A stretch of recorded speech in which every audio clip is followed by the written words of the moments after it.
Hi everyone, this is LAR Games, and today I'm playing Genshin Impact. I'm very behind in uploading, but I'm also pretty behind on the game itself. To exemplify that, I will show you this. Yeah, I haven't done any of this.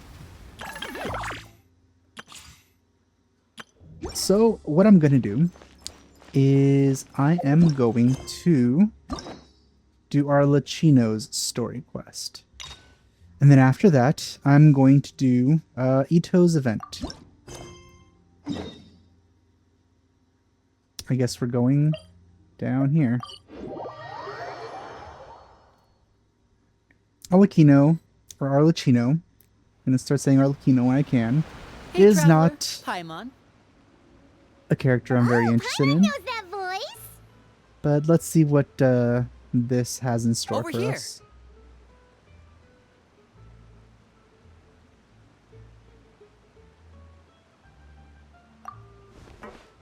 It hasn't been too long. I'm not a fan of Linny either. To borrow one of the more popular turns of phrase at the moment, this appears to be quite the fated reunion. Running into you two out of the blue like this has really made my day. You can say that again. What brings you to Poisson? Wait, Paimon's got it. You must be here for one of your magic shows, right?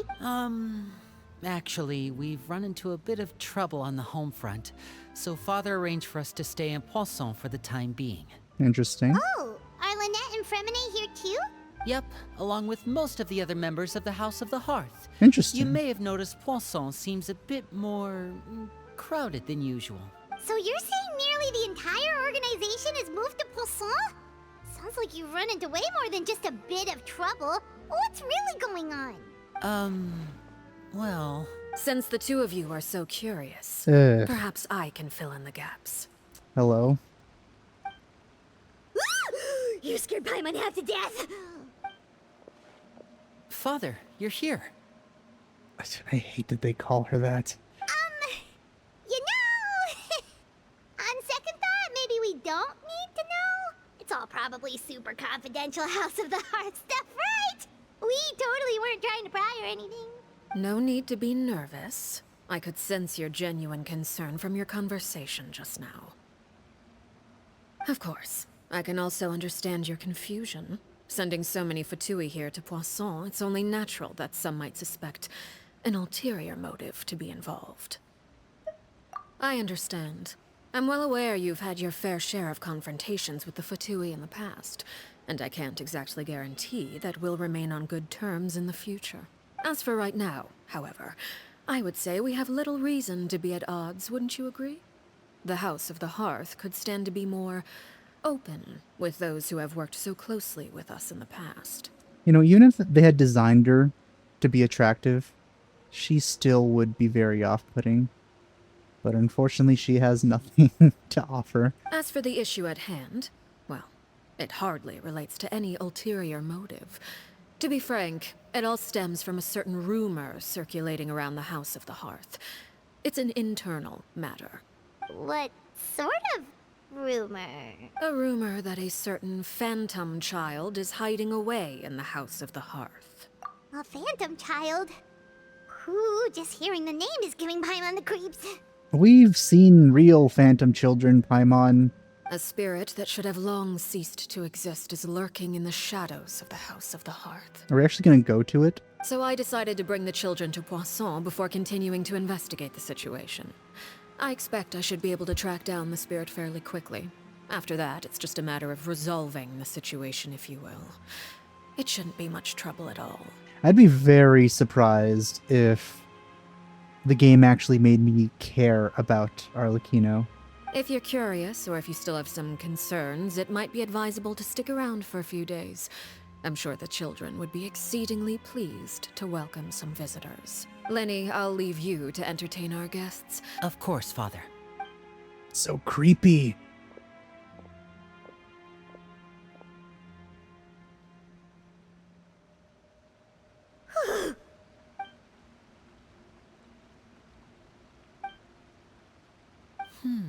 It has long been a dream of mine to invite you to our home and introduce you to my other siblings. You're quite well known in the organization already. A lot of people have been talking about you, especially after everything with the prophecy. If you're willing, why don't you stay a while and have a little chat with us? Alright. We don't have anything else to do right now anyway.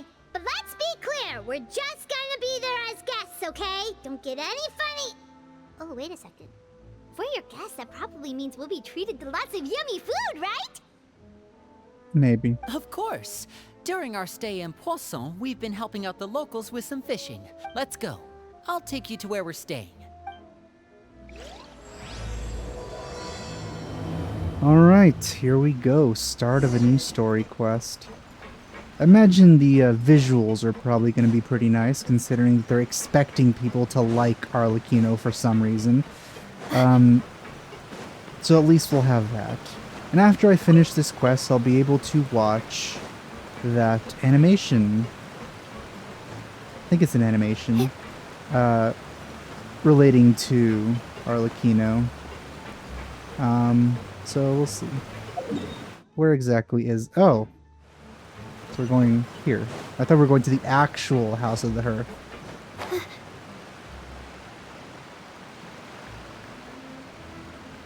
I know it does not look more lively than usual. It's still very empty. And worn down. It's basically slums still. Hey, look, that's where we put Farina, I think. We rented this house from one of the locals to use as a temporary base. I'll come back later and tidy up a bit. After that, it should be all ready for you to stay in tonight. Awesome, thanks! So, where are we off to now? Well, when I happened to run into you two earlier, I was actually in the middle of distributing some supplies. God, I hate his outfit so much. With this many people staying in Poisson, we have to bring in outside supplies every now and then. I should probably make sure the rest of these provisions get delivered. Otherwise, people might start to get antsy. Okay, we'll come with! There are all sorts of rumors about your organization floating around out there. Paimon's not sure if she could even take a wild guess as to what's true and what's not. But now that we finally have the chance to see a day in the life of the house, we can take a good look at how you operate! Tell me about a day in the life of the boss. Well, you're more than welcome to come along. Just... Alright, let's see. Distributing supplies. How fun.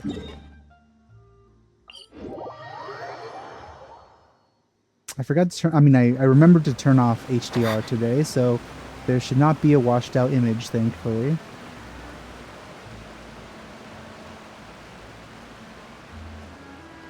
Though hopefully on the videos it did have a washed out image. I remember to like turn up the saturation or contrast or something to fix it, to make up for it. Linny! You're finally here. The supplies. I'm assuming you've... Brought them with me? Yep, here you go. Hello? Something caught your eye? Me? It's the Traveler and Paimon! Oh, Paimon too, huh? No way! Come here, everyone! Hurry! The Traveler and Paimon are here! Finally, One at a time, getting the celebrity please. treatment. Don't crowd around them all at once. We don't want to scare off our guests now, do we? Oh, it's alright! Gotta say, Paimon didn't realize we were this famous. Of course! Father and Linny have told us so much about you. I'm kind of interested to see what Arlecchino says about us. Father told us about how you helped Linny. According to her, you're a trustworthy friend. And as far as she's concerned, that's pretty much the highest compliment we've ever heard her give. As you can imagine, everyone's been very curious about you. I don't know why she would say that. I heard the Traveler is so strong that he can move a mountain with his bare hands. I Not heard yet. Paimon eats so much that she can clean out the entire pantry at Hotel de Boer in just 3 days! Okay, now that's true. Wait a second! That's the rumor you heard about Paimon? Oh, not cool at all! And mine's the only one that's a bit of a stretch. Oh, wait! When guests visit, you're supposed to give them gifts and stuff, right? Oh, we don't need something like that. Besides, we don't have anything to give to you! Come on, we insist! I can give you some of my new potions. Just pick your poison. And by that, I mean medicine or actual poison. I've got both. See, the fact that a little girl has poison means that Arlecchino allows and encourages this kind of horrifying stuff still. So yeah. They're still like assassins, basically. She doesn't really care about them. It's hard to imagine her caring about someone that she could send to die at any moment. She has no emotional investment in these people. Or maybe Shaplo can teach you guys about stealth. He's super good at it. He's never been caught. Ah, now that's not a bad idea. I know you usually prefer to fight head-on, but it never hurts to expand your bag of tricks, right? When it comes to eliminating your enemies, staying quiet can go a long way. Trust me, I would know. I was poisoned not too long ago, and I'm still dealing with the after effects. So I'm not quite as good as I was before, but I could still give you some pointers. See, he was probably poisoned because of an order that Arlecchino gave him. Wait, when you said gifts, I didn't think you meant poison and stealth tactics. But those are the best things we can give you. You don't like them? Ooh, how about this? Tell me the name of someone who really annoys you, and we'll teach him a lesson for you. Arlecchino. Linny.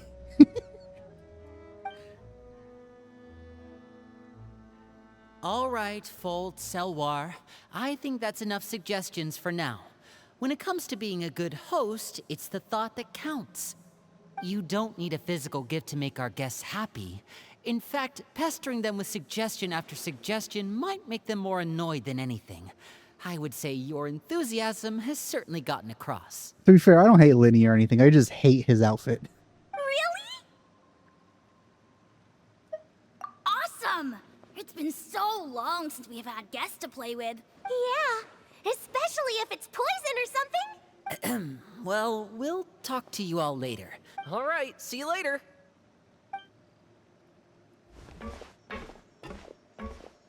Yeah, they're not all right in the head. Bye!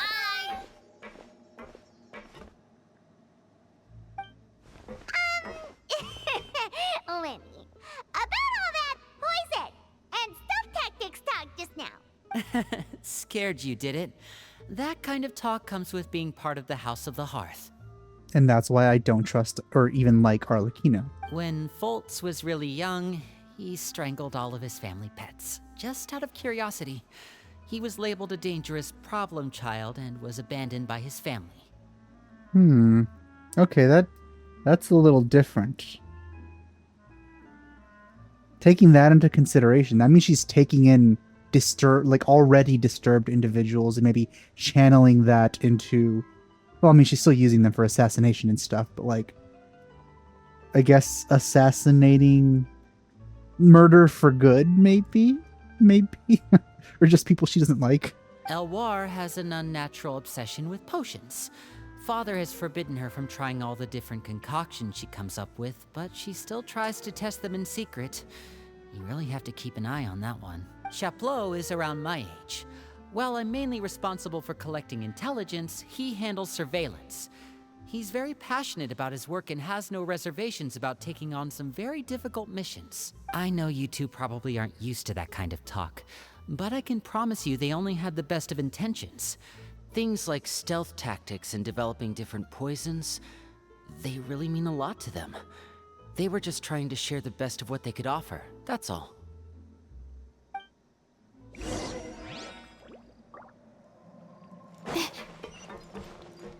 Over there now. Can I? Yeah, it's like right across. I didn't need to teleport.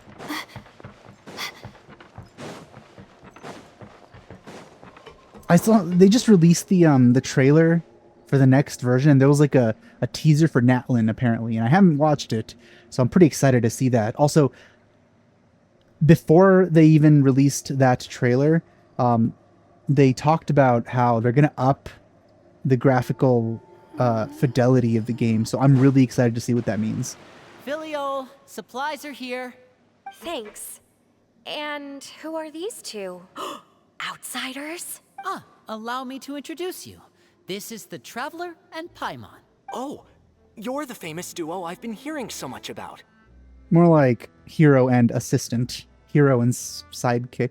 Well, I don't know if you'd call Paimon a sidekick if she doesn't really do anything. It's nice to meet you. I heard you've traveled to all sorts of places. Is that true? Most of the world at this point. Of course! We're making our way all across to that! Or at least across the continent. I don't know if there's like another continent on the other side of this planet. Oh, good for you. You must be pretty familiar with Fontaine by now then. Have you seen the new opera that started running recently? I think it's called... The 4,000 Thieves? Oh, this is the first we've heard of it. It seems like it's going to be fantastic. From what I've been able to tell from the posters, anyway. You should definitely check it out if you have the time. Oh, and there's The Blind Maiden, too. That one is supposed to have audience interaction. Seems pretty interesting. After this mission is over, I think I'll go get a manicure. Oh, maybe I should dye my hair. Wonder how much it'll cost. Is it just Paimon, or do these two seem much easier to get along with than the others? Looks like the House of the Hearth has some normal members after all. So they're probably going to say something disturbing soon. Don't worry. I heard that. Oh! Oops. I'm guessing you're referring to Foltz and the others? Yeah, we're definitely not all like them. I bet those crazies are practically foaming at the mouth right now. I'm sure they just can't wait to get back to Snezhnaya to carry out the plan. And what plan is that exactly? That's enough, Filial. Of course, they're not going to tell me. Don't talk about family members behind their back, right? Whatever. Let's go. Guess this is goodbye then. If you ever have some time, we should go see the opera together. If they're gonna if there's anyone that's gonna betray this organization, it's them too. I'm pretty sure.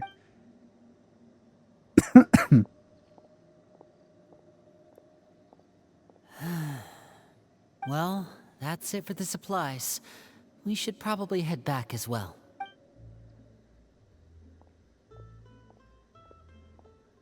Hopefully, Well, we they don't didn't see seem too much of happy Linny with this each other. Seems quest, like there but could we be are something going to, more I'm sure. on here. You're right. We're only here as guests after all. Oh, Linny's getting super far ahead. Come on, let's catch up. All right, where did you go?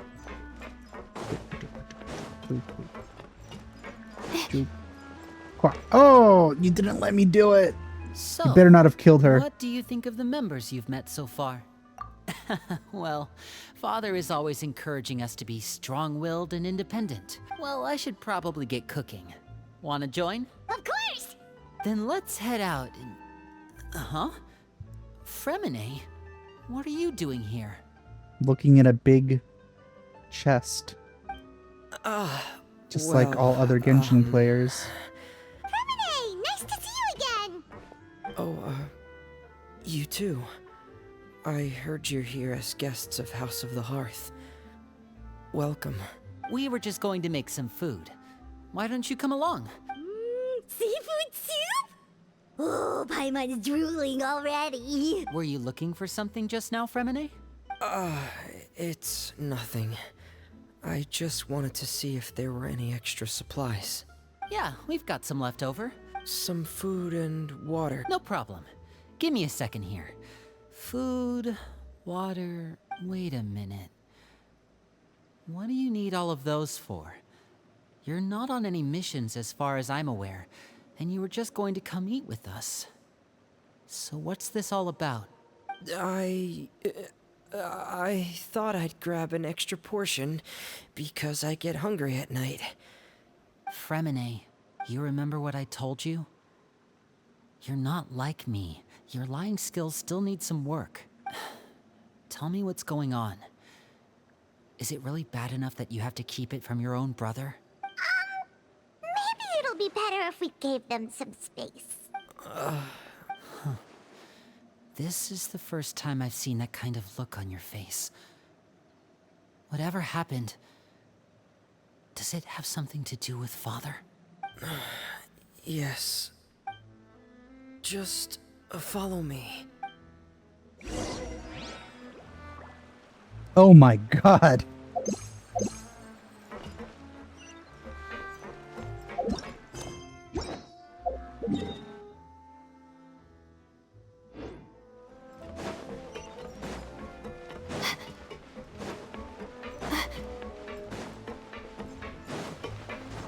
Oh, I've never been back here, actually.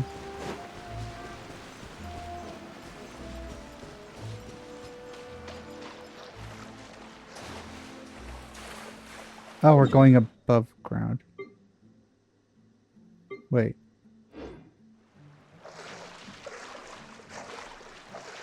Oh. Shower me with praise! Fish? Oh. You're back! Oh, and you've brought some friends with you this time. I guess this is the kid they were talking about? Hello, my name's Linny. I grew up in the House of the Hearth. And you are? Hi, Linny. I'm also a child of the House of the Hearth, just like you. She looks very different. She does not look generic like the other characters do. Like the other NPC children. You can call me Clairvy. Clairvy? It's nice to meet you. Does that name ring any bells, Linny? No, not at all. That's not a name we have on our roster, I'm sure of it. What I'm not sure of, though, is how she managed to sneak in. She must be the phantom child Father's been searching for. From the looks of it, I'm guessing you were the one that found her, Fremine.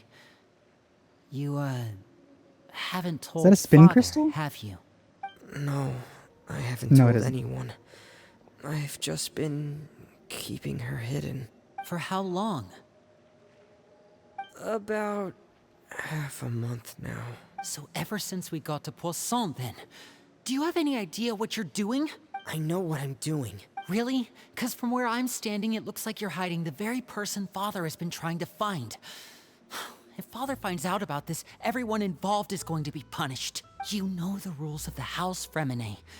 I know you do. Father doesn't tolerate any form of betrayal. So why are you doing this? I've thought it through. And I just can't hand her over like that. Linny, don't you remember last year? Chaplot nearly died after getting poisoned during that one mission. He wasn't able to get back before the poison started taking effect, and not a single person was there to help him. That night, while I was sleeping, I heard a voice telling me to go save him. I opened my eyes, but I couldn't find the source of the voice. That feeling of being haunted, of hearing voices. It's happened many times in the House of the Hearth. So what you're saying is, that was her? Unless there are other spirits roaming around the House of the Hearth, So she's a I don't spirit. think there's any other possibility. Because she looks normal. We've seen ghosts, and she does not look like a ghost. If Clairvy were our enemy, it wouldn't matter whether she was a spirit or an actual child. But she's been living with us, helping us from the shadows all this time. I think that makes her family. I couldn't just hand her over to be dealt with. So what's your plan then? You can't keep her here forever. I haven't thought that far yet. I don't want to disobey an order from Father, but I also don't want to put Clairvy in danger. Come with me. There are a couple things I'd like to say to you in private.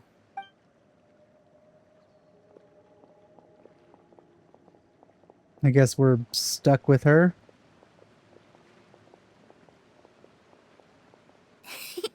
Those two sure care a lot about each other. That voice sounds familiar. Well, they got a funny way of showing it. From where Paimon was floating, it sure seemed like they were about to bite each other's heads off. No way. They have a really deep bond. I could tell right away, because I also have a friend like that. I just don't know how long that kind of bond can last. The darkness in the house runs deeper than you can imagine. No, I can imagine some No pretty one bad can stuff. get out alive. I'm sorry, Linny.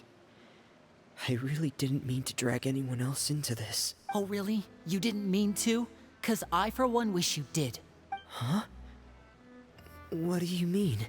You know, when we were younger, you didn't call me Linny.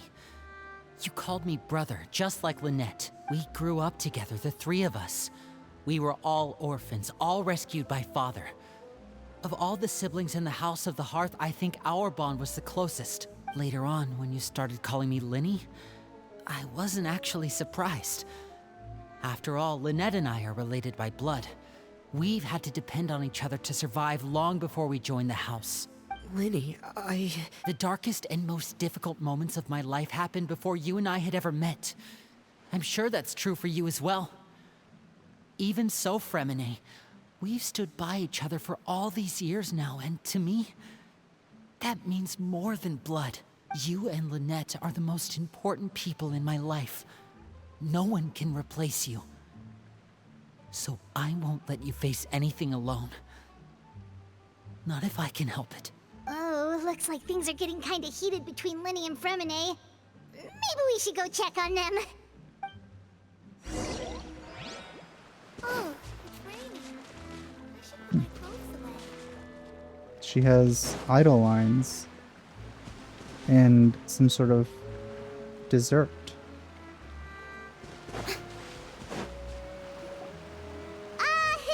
Hey, you two!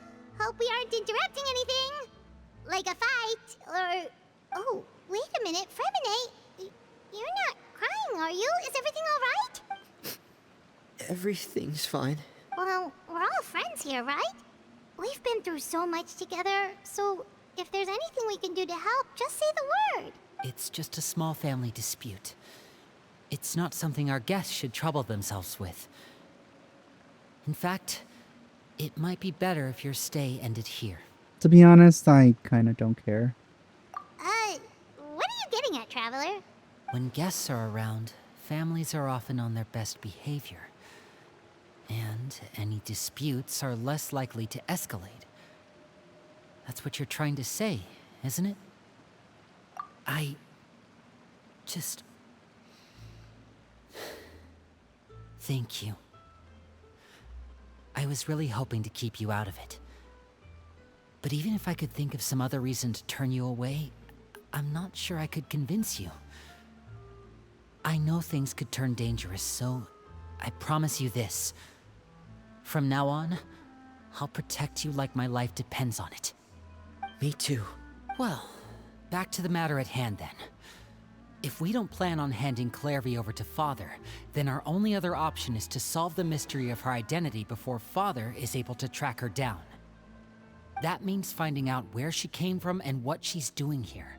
I've tried that already. And? And... nothing. I tried taking her somewhere really far away, but...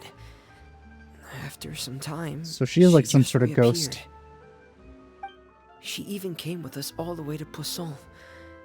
It seems like wherever the house is, she follows.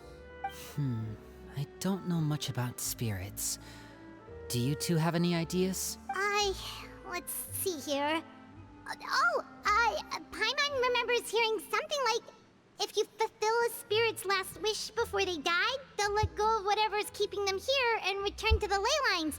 Oh, it's just that Paimon doesn't really remember where she heard that, so it's not guaranteed to work or anything. Well, sounds like it's worth a shot. Guess that means we should go ask her about her wish. But first, Fremine, I need you to promise me something. What is it? I need you to promise me that this will stay between the two of us. We're the masterminds behind this whole thing.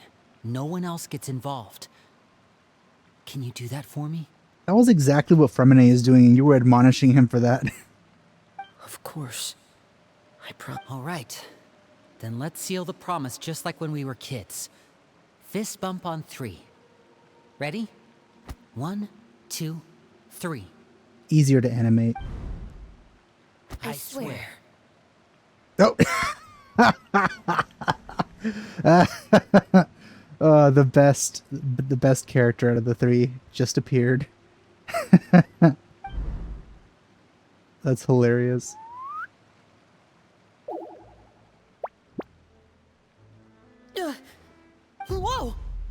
God, I love her so much. Lynette!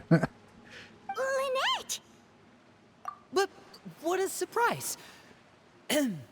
What brings you here, dear sister? God, I love her so much. And, when exactly did you get here? God, I need to do her hangout event so much.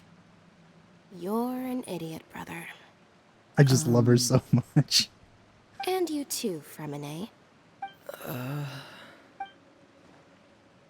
You 3, Traveler. And you 4, Paimon. Wait, what did we do? We just got here.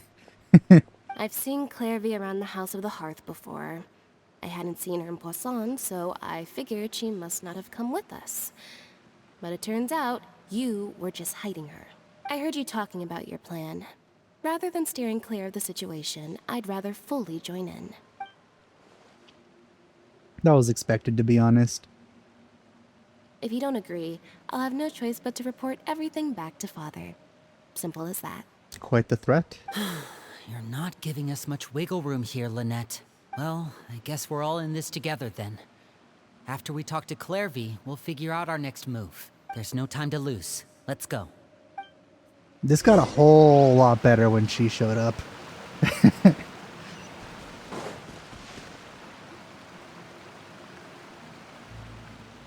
I'm full.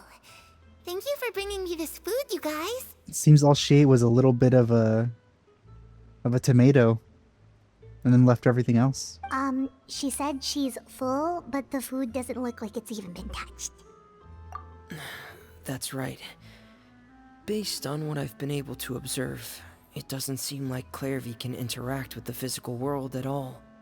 She doesn't look anything like a ghost, though. She has none of that translucent effect. Still, when she's presented with food, she'll always linger around it for a good little while. Maybe, in her mind, she really is eating those things. Does she know that she has already passed away? I've tried to ask her, but she didn't answer. My guess is that she's just as confused as we are. Clairvy, if you've got some time, I'd like to ask you a few questions. Sure. Oh, another new friend. Hi, I'm Clairvy. Hello. Clairvy, how did you join the House of the Hearth? Huh? Isn't it the same for everybody? The knave brings you here and then you can't leave. It's just that your name, it's not on the roster. And I've never seen you before. The roster? Oh, I get it now. I think there might be some things you don't know about this place. The people in charge, they're not as nice as they look. They say they keep a roster, but it's not complete. There are a lot of people who aren't on it, and never will be. In this house, some people are family, and other people are just test subjects. Those kinds of people aren't ever going to get a place on the roster. Unless it's the roster of people who've been executed. Wait, does that mean the knave... I do assume she's talking about the previous knave, because they were apparently worse. Is there anyone that can vouch for you? Perry. She's my best friend. She's the only one I trust in this place. Have either of you heard of that name before? No. Me neither. Clairvy, Perry. Neither of those names are on the roster, but it seems like she's telling the truth. Either that, or this kid's already got a bag of tricks bigger than mine. Maybe we should try a different approach. Clairvy, do you have a wish? A wish? It can be anything you want. Just imagine. It's your birthday, you're blowing out the candles, and your wish is...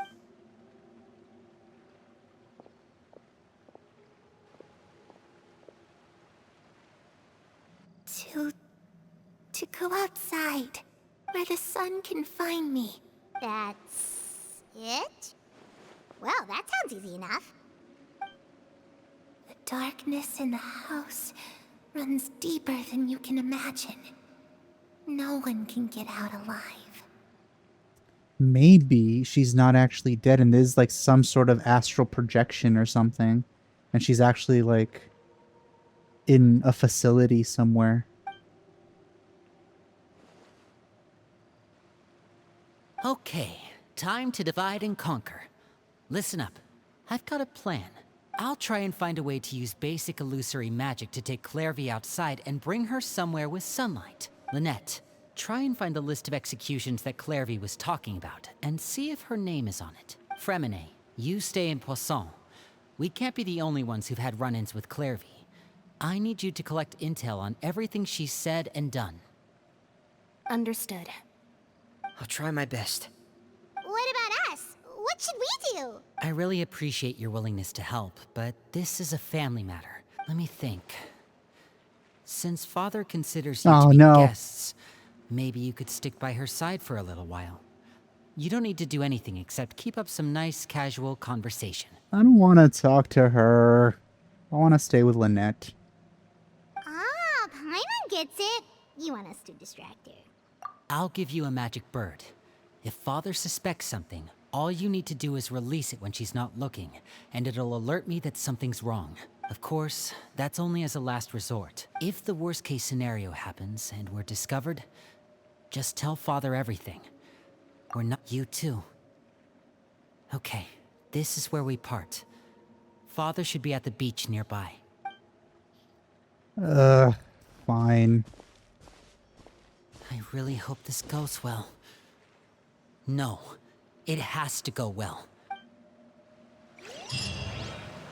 Alright, let's get this over with.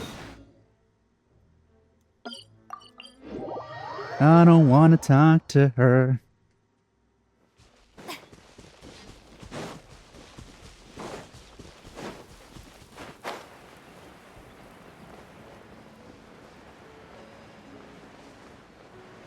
To me, she kind of seems like a sociopath who has decided to do good things.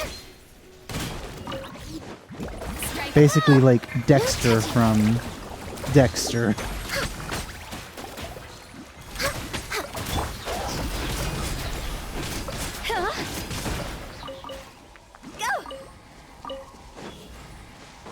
Alright.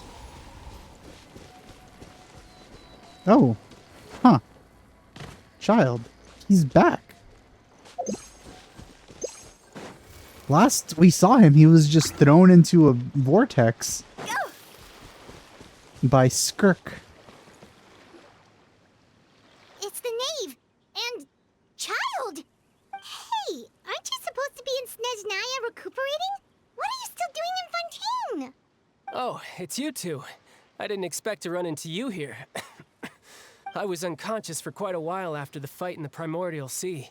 Oh. After I woke up, I realized I was being taken back to Snezhnaya, and well, I couldn't have that now, could I?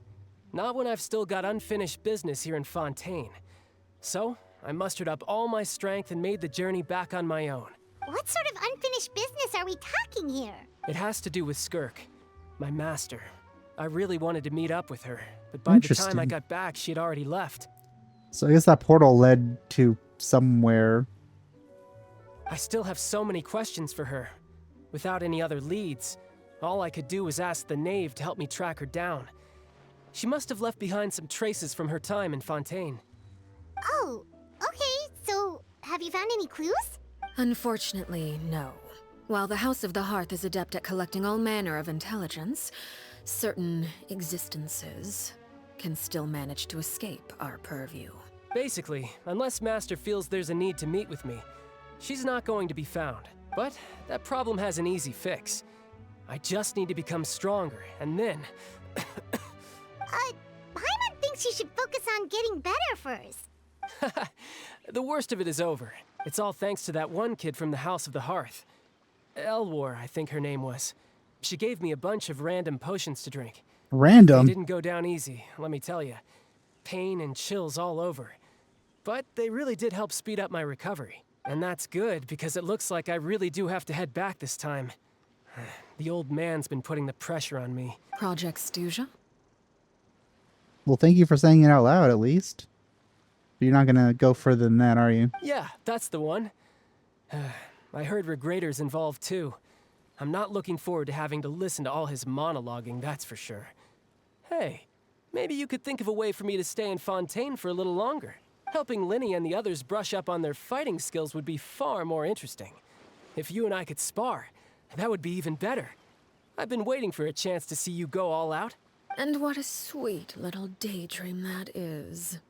But I also have a role to play in all this. I'll be leaving Fontaine shortly as well. God, I hate how she talks so condescendingly. Besides, considering how little they see fit to step outside the homeland, being called on to return to Snezhnaya by such illustrious dignitaries, what a great honor. Wouldn't you agree? One I could do without, I'd say. Is it just Paimon? Or does it kind of seem like they're... Yeah. So, dear guests of the House of the Hearth, to what do I owe the visit? We just... Right! We're super close to Linny and the others, but we still don't know much about you! Is that so? Introductions have already been made, have they not? Well, you see? There's only so much you can learn about someone from a short introduction. At least tell us something a little extra, like... Why do you call yourself father? Huh, good question. I'd also like to know. The fact that you have to ask tells me our intelligence work has been quite successful. Telling you the answer to that question would only serve to undermine that success. And we can't have that, now can we? Yeah, we can. Spoken like a true diplomat. That was some expert sidestepping right there. Well, if there's nothing else, I think I'll take my leave. I still have a small matter to resolve at home. Wait, don't go!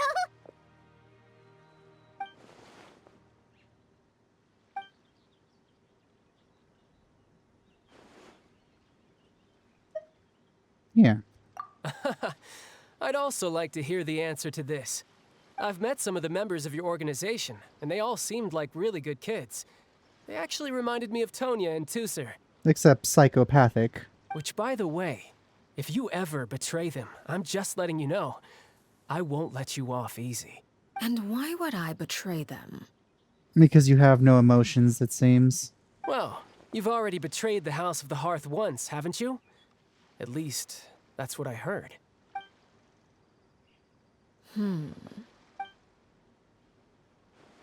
Okay, I admit. That's just what the old man told me. The rooster, I mean.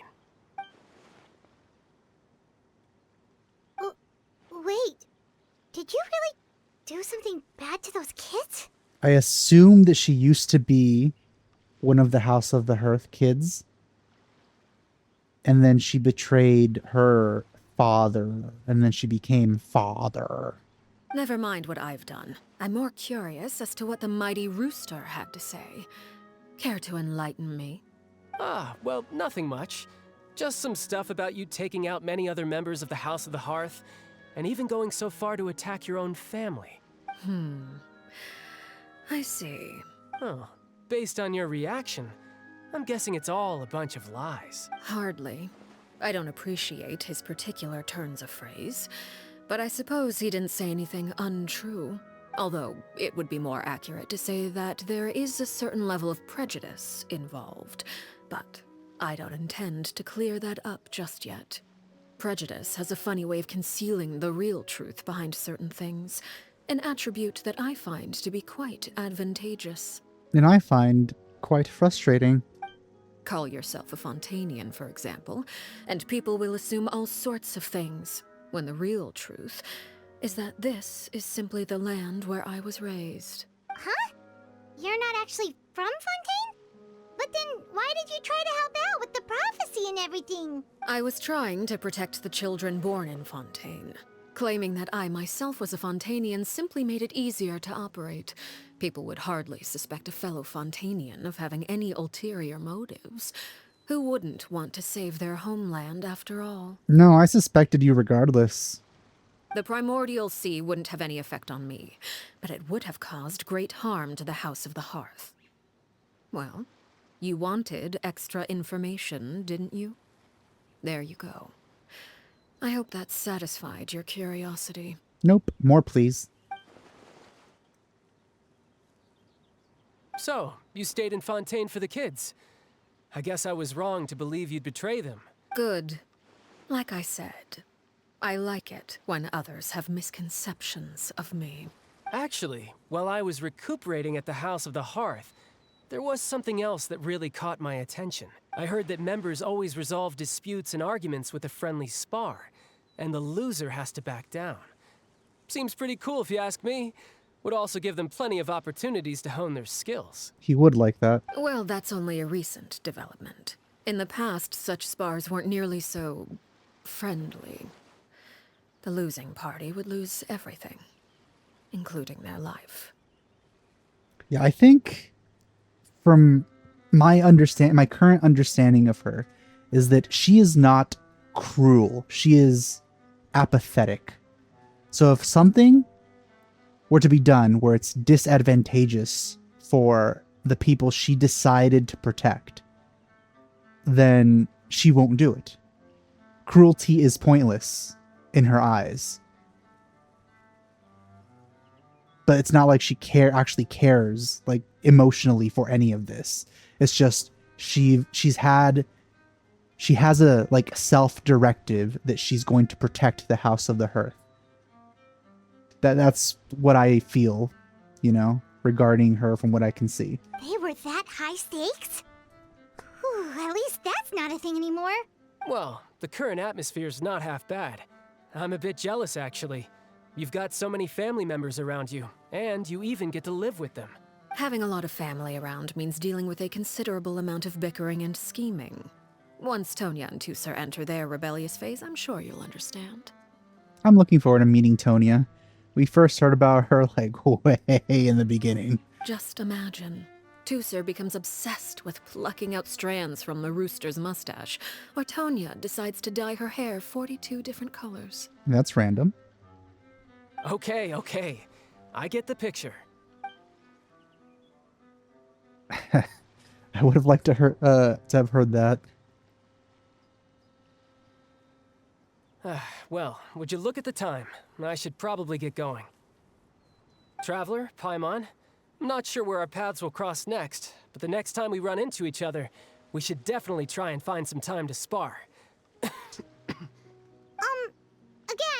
maybe this is a conversation we can have when you look less like you're gonna keel over. All right. Well, thanks for everything, Arlecchino. No thanks It is necessary. Arlecchino, okay. You also played a part in obtaining the Gnosis. I would say we can call ourselves even. I like the sound of that. Well, I'm off. See you all some other time. We're left alone with her. We should probably get going too. Do you want to head back with us? Oh? You want me to leave so soon? Oh, I'm rather enjoying the evening breeze. If you don't mind, I think I'll stick around for a bit. I have some things to think about. Apologies for not attending to you like a proper host. Please forgive this slight. I do hope you'll have a pleasant stay. We managed to keep her distracted until nightfall. Good thing Child was there to keep the conversation going. You don't think she suspected anything, do you? She probably did. They're gonna go for like the whole, like, oh, she knows everything all the time type character.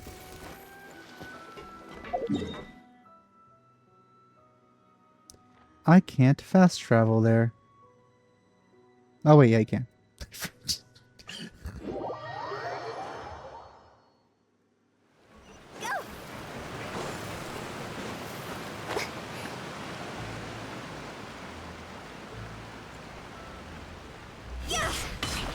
Excuse me.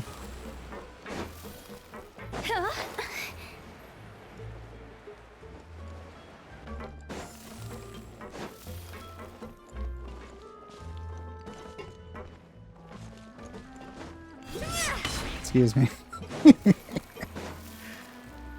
Oh, god damn it.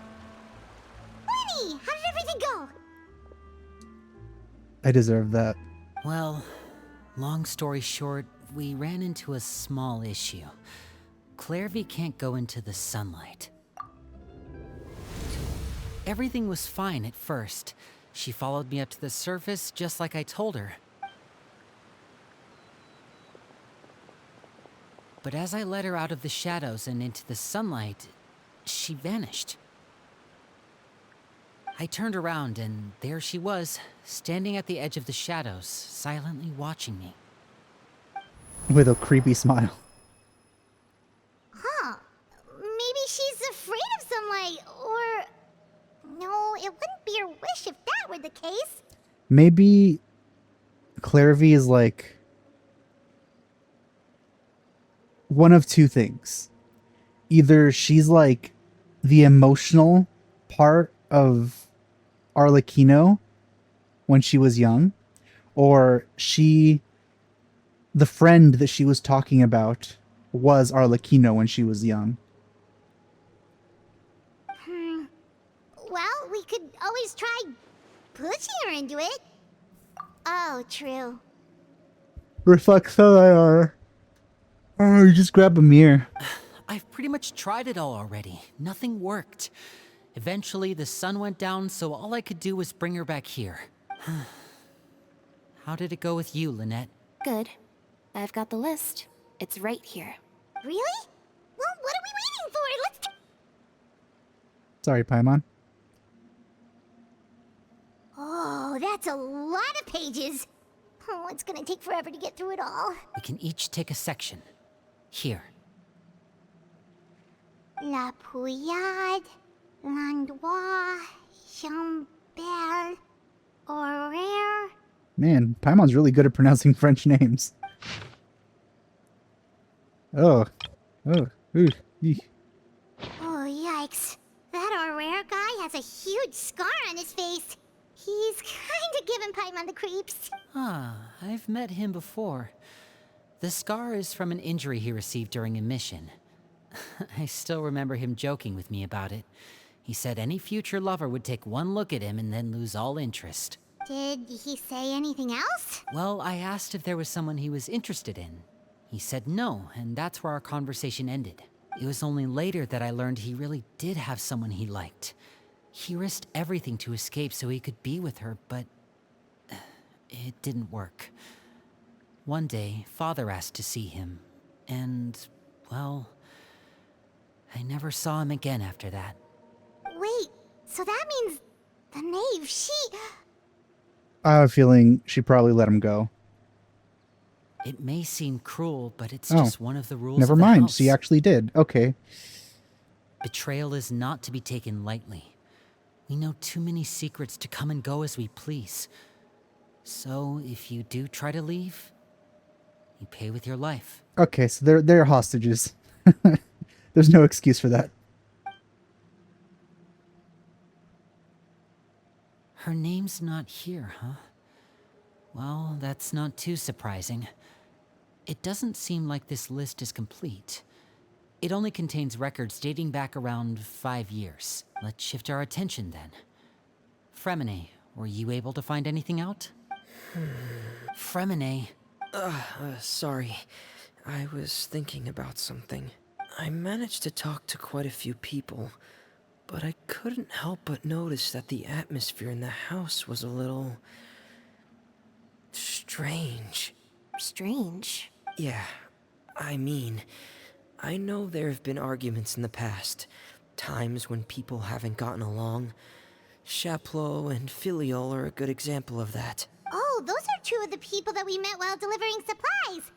Paimon can see how they might not get along. They had very different vibes, and their, interests seem to be pretty different as well. That's to be expected, actually. Father brought us all here, shared her knowledge with us, taught us how to fight.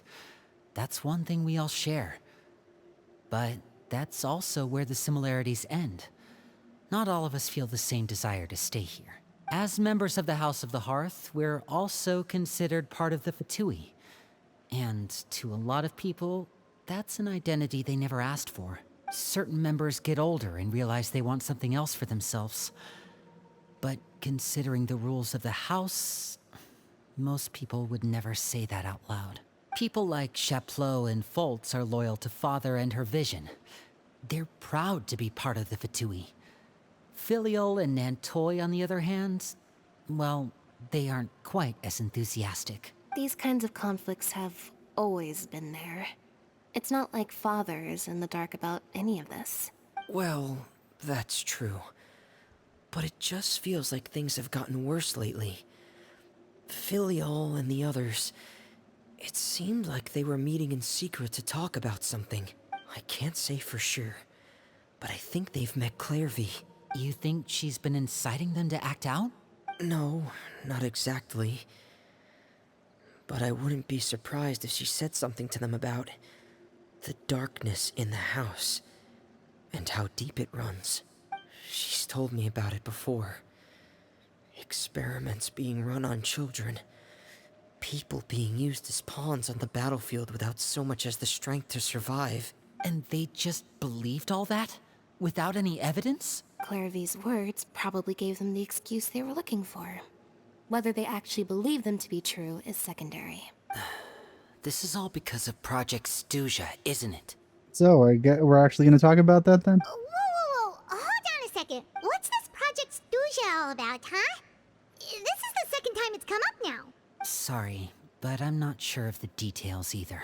I only know what Father has told us, which is that it's something the Rooster and Regrator have been working on together. Because the House of the Hearth was so successful in obtaining the Gnosis, we now have the honor of playing a key role in Project Stuja.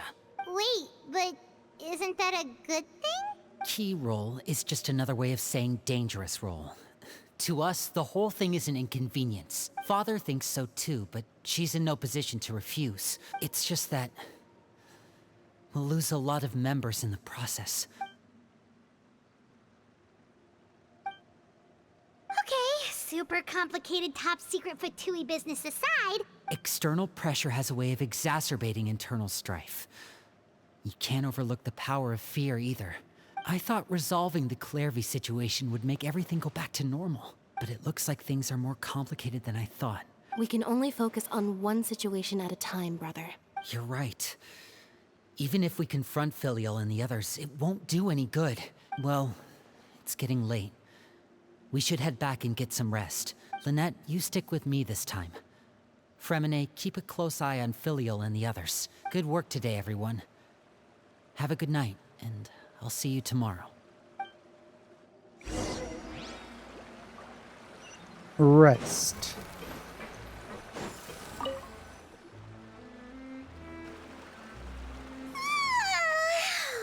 I'm always looking forward to an early night, but she can't sleep at all. Darn it, Paimon, you made me yawn. Hey, you don't think the knave will be too angry with Linny and everyone if she finds out about all this, do you? I don't think she has the capability to be angered. She's even scary when she smiles. If she were to actually get angry... Ooh, you have to protect Paimon if that happens, okay, Traveler? Yeah. Trust is ever, Traveler. There goes that ghost. Look over there! Quick, let's catch up with her before anyone sees! Phew. Huh? Phew. Huh? Over there! Now that was ghost-like.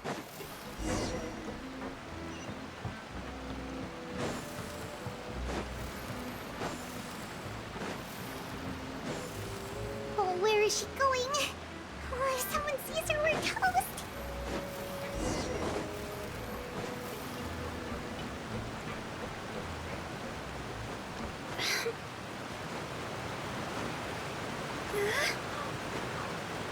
Oh no! Oh, look! She stopped! Quick, turn the sun on.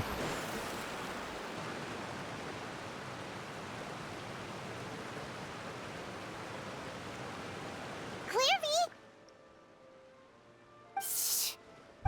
the window while no one was looking. Look how pretty the outside is.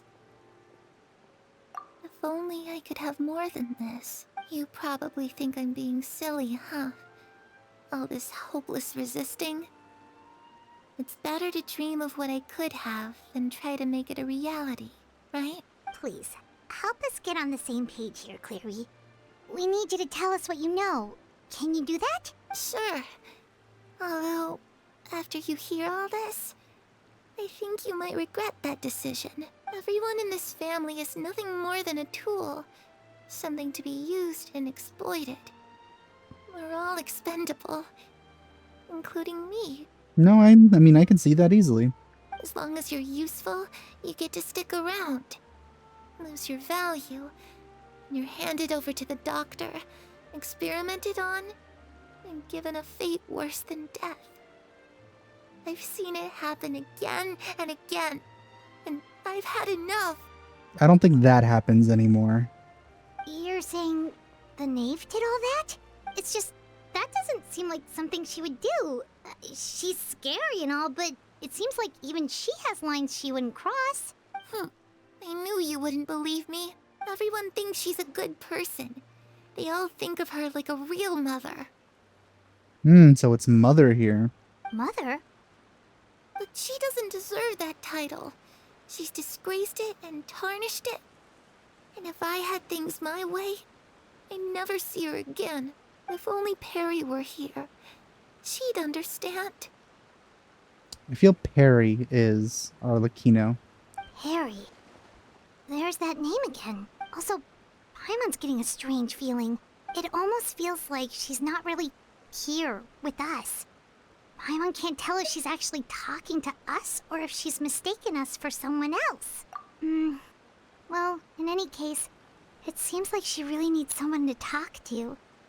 We should keep her company for a little longer. She looks so young. But it seems like she's been through a lot. It's getting windy. I should close the window. Ooh, look at the moon. Isn't it pretty? Hey, wanna hear a secret? I heard that if you look up at the night sky in Snezhnaya, you can see the aurora. It's supposed to be super pretty. Even prettier than the moon tonight. I feel they're probably not gonna skimp on the aurora effect. I'm looking forward to it. Perry and I promised each other that once we're older, we're gonna go see it together. But I can't find her. I'm worried she's also been... No, that wouldn't happen to her. She's special. Mother likes her a lot. I should really go talk to Mother, but we just fought. She doesn't want to see me, and I'm too scared to face her. What should I do?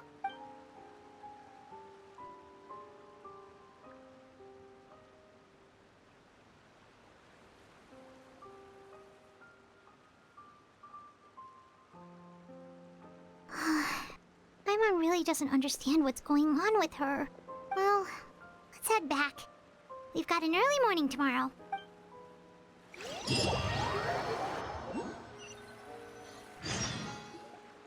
All right, looks like we're all here. Let's go ahead with the plan. Oh? What is it? What makes you ask that? Well, we kinda ran into Clairview last night, and that's what she told us. We met the doctor back in Sumeru. He's super dangerous, and he's done all sorts of bad things. It's possible that Father and the Doctor have had certain dealings, but I don't think Father would work with him. We're not really on the same side, so there's not a lot of trust between them. That doesn't exactly set the stage for a successful partnership. I did hear, though, that when Father first became a Harbinger, the Doctor offered to work with the House of the Hearth. Father rejected most of his proposals, except for one. It had to do with some sort of secret experiment. Secret experiment? Could that be what Clairview was talking about? I don't think so. I don't know any details about the experiment itself, but I do know it's an entirely independent operation. The Doctor only proposed a direction for the research. The details of the experiment are confidential, but complete records are kept on all participants. That doesn't seem to be the case with the situation Clairvy referred to. I know you don't agree with some of the Fatui's methods, and I'm not asking you to. But I am asking you to trust us on this. The House of the Hearth has its own principles. Alright, that's good to hear at least. Clairvy seems to think the knave and the doctor worked together to do something horrible. If that turned out to be true, Paimon doesn't know how he would even face you guys. It's just that it doesn't seem like Clairvy is lying either. The easiest thing to do would be just ask the knave directly, but Paimon doesn't think she'd tell us. I mean, yeah, clearly this is what the previous knave did. Father didn't come back last night. She's probably still near the shore. We'll be counting on you to distract her. Lynette, you're with me. Fremine, you know what to do. All right, let's get to it. Back out here.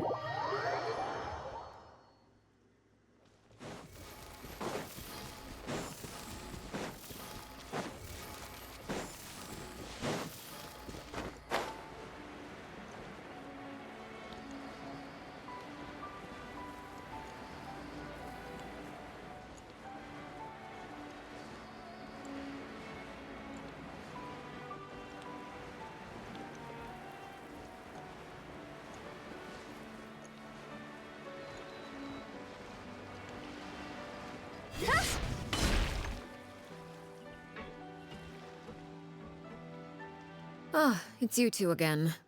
I must say, you look a bit pale. Did you have trouble sleeping last night? A little. Perhaps if you had less on your mind, you'd be able to absolve yourself of such troubles. So what are you planning to do now? Catch up on some sleep? Or should I give you some time to rack your brain for a topic to discuss before I ask any questions? Although I must profess to being curious. Without Child here, how do you plan on distracting me? Yeah, I am not surprised at all. I don't know why this shock option is here. Us? Distract you? Good one. But no, we were just here for a chat. Looks like you could have used some extra time to think. No matter. If you don't have any other plans, why don't you accompany me somewhere? Don't worry. I'll be sure to steer clear of any scheming children. The ocean breeze is sure nice today. Children always think they can hide things from the grown-ups. But nothing gets past me. Least of all a little scheming. I think I'll let them have at it for a little longer. I can be very patient. Well, I'll leave you to think things over. If you're so inclined, meet me outside the Palais Mermonia. Good things come to children who do as they're told. So I do hope you decide to tag along. If only for your friends' sakes. God, I hate her so much. How she refers to everyone as children. So gross. What should we do? She clearly knows about everything we've been doing, and Paimon doesn't think it'd be a stretch to say she was threatening us just now.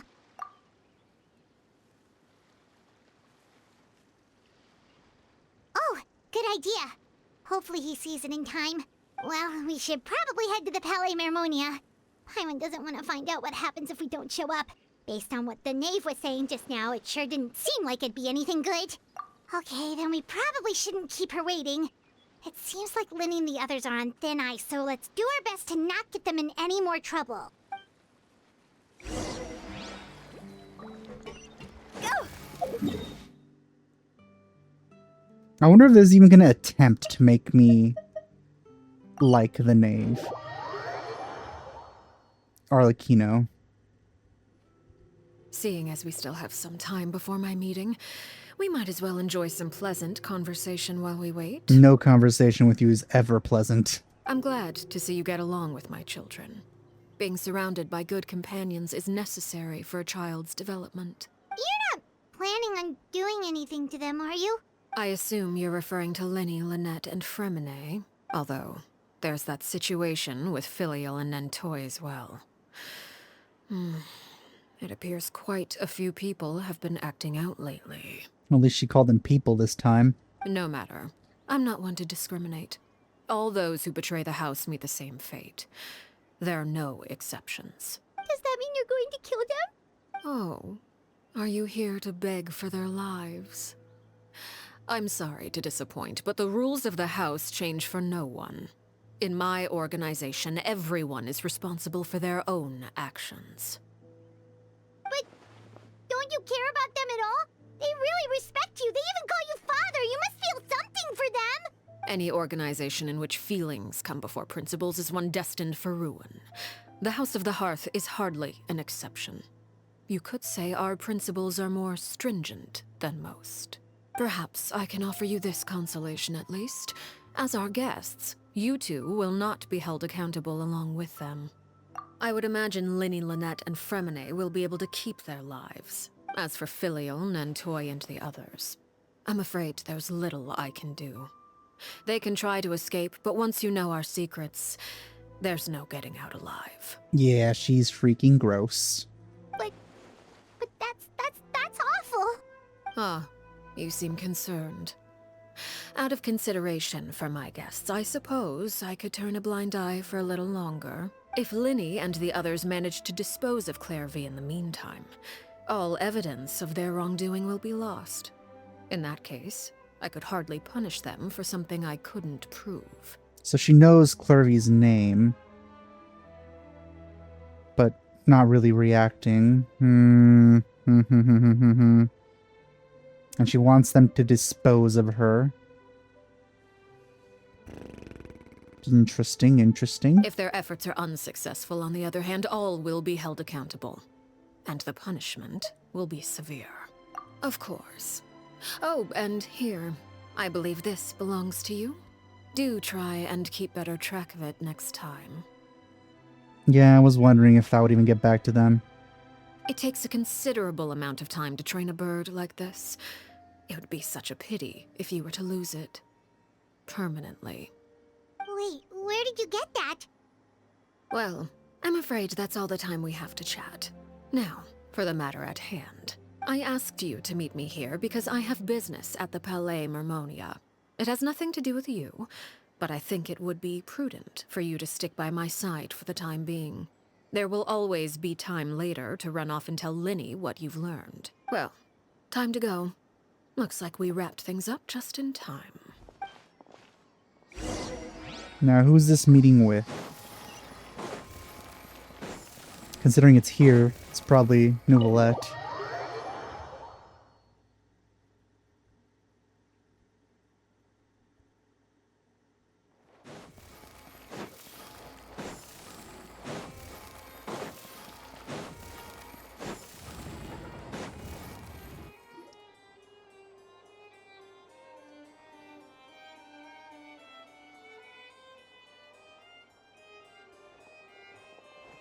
It's been a while, Monsieur Neuvillette.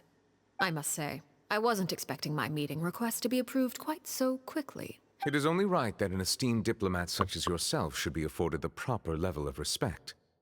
Although, if I may speak plainly, I must confess that I did not anticipate we would have the occasion to meet again after presenting you with the Gnosis. I see you brought the Traveler and Paimon with you as well. If I may inquire as to the purpose of your visit. I'll be departing Fontaine shortly. There is, however, an outstanding matter that I would like to see resolved before I go. It requires a rather lengthy explanation, I'm afraid. So I took the liberty of explaining everything in this proposal. Please review it at your leisure, Monsieur Neuvillette.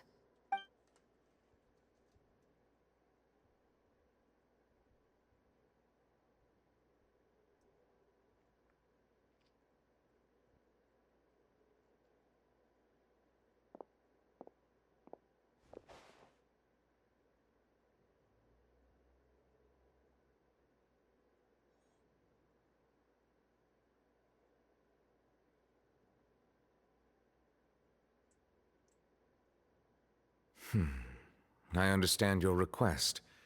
However, at the risk of causing offense, I must admit that I fail to see why you would wish for such a thing. I heard you have a certain fondness for water tasting, Monsieur Neuvillette, so allow me to use water as an analogy. A family is like a large body of water with countless rivers flowing in and out. As someone who watches over this system, I would hope that each river that flows from the source will eventually reach the ocean. Of course, objectively speaking, I know this is impossible. Most of the rivers will dry up along the way, disappearing into the ground and leaving nothing but a barren riverbed behind. Not all rivers are destined to reach the ocean, but I would not see their existence rendered meaningless.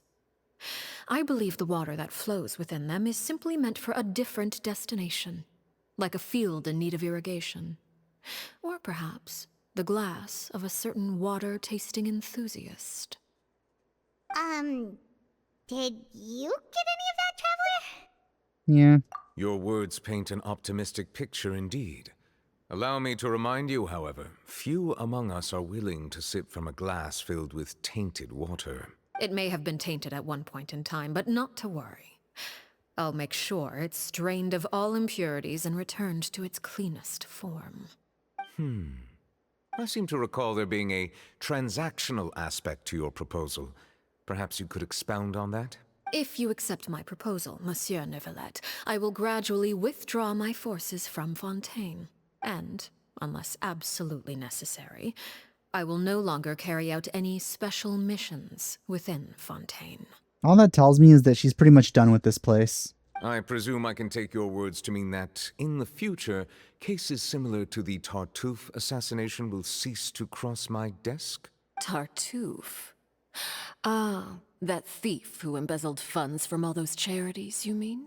My deepest condolences to his family, but without any evidence, I cannot imagine how the House of the Hearth might have been involved in his passing. Of course, if you accept my proposal, Monsieur Neuvillette, I'm sure certain measures could be taken to reduce the frequency of such troubles. You choose your words carefully indeed. In that case, I am inclined to accept your proposal. My thanks for your generosity, Monsieur Neuvillette. Well, with that settled, we should be going now.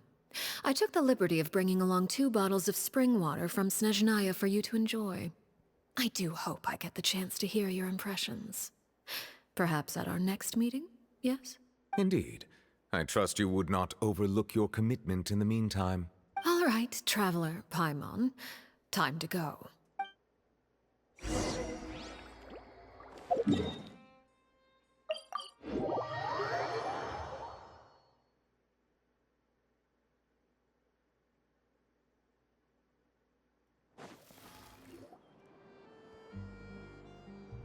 So, what exactly were you talking about back there? Paimon only heard you mention some rivers, a large body of water, and then some kind of irrigation scheme. You really want to know? I would imagine there might be more pressing concerns at the moment. You forgot it was an analogy, Paimon. Paimon really hopes everything's going okay.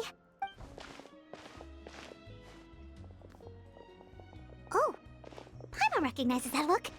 You've got your tiki cap on, don't you, Traveler?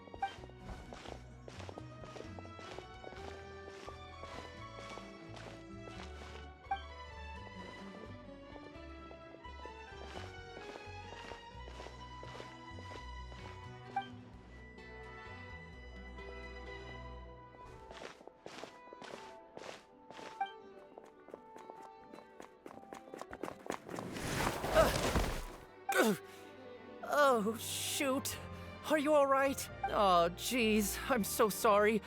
I was so focused on selling these papers, I wasn't looking where I was going. Thank goodness you don't have any toast in your mouth. No, this would be a very different kind of confrontation. Well, let me make it up to you at least. Here, take this paper. On the house. Oh, you don't have to give us anything.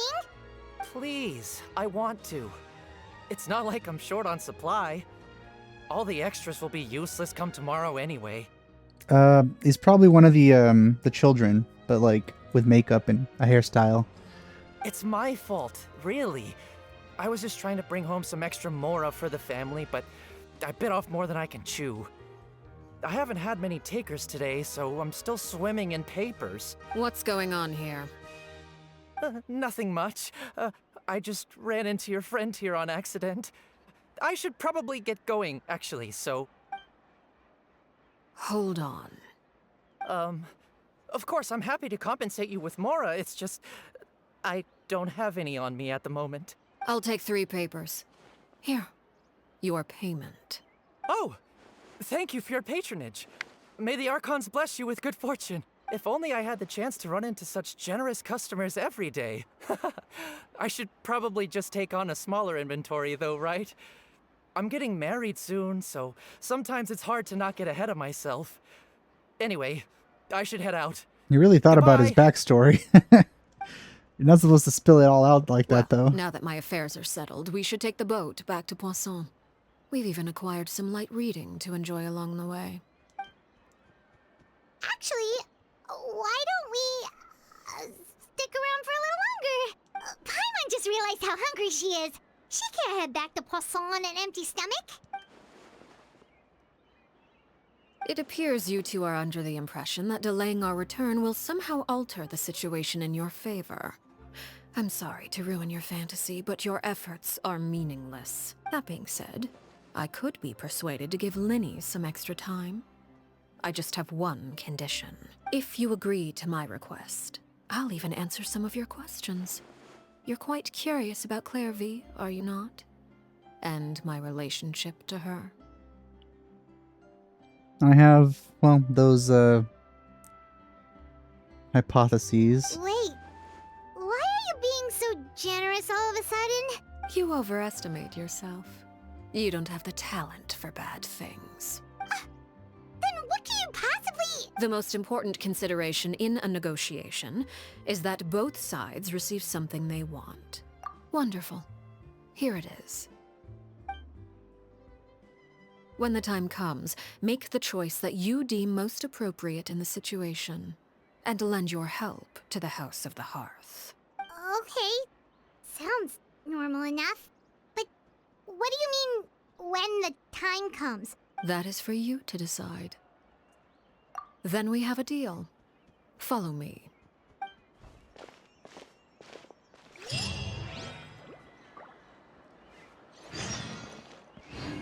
What?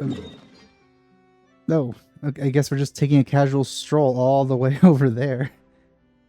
Where did I put this? Oh.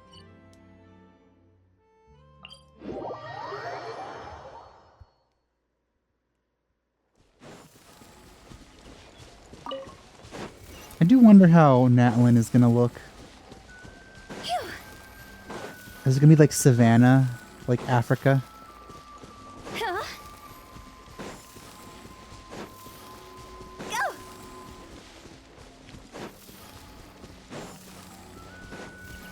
Like, every place in this game is so distinct, unique, and beautiful in its own way.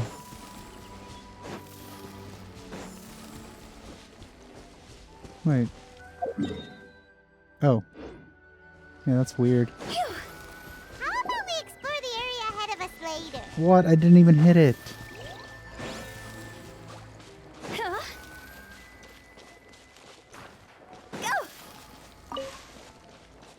Where is it?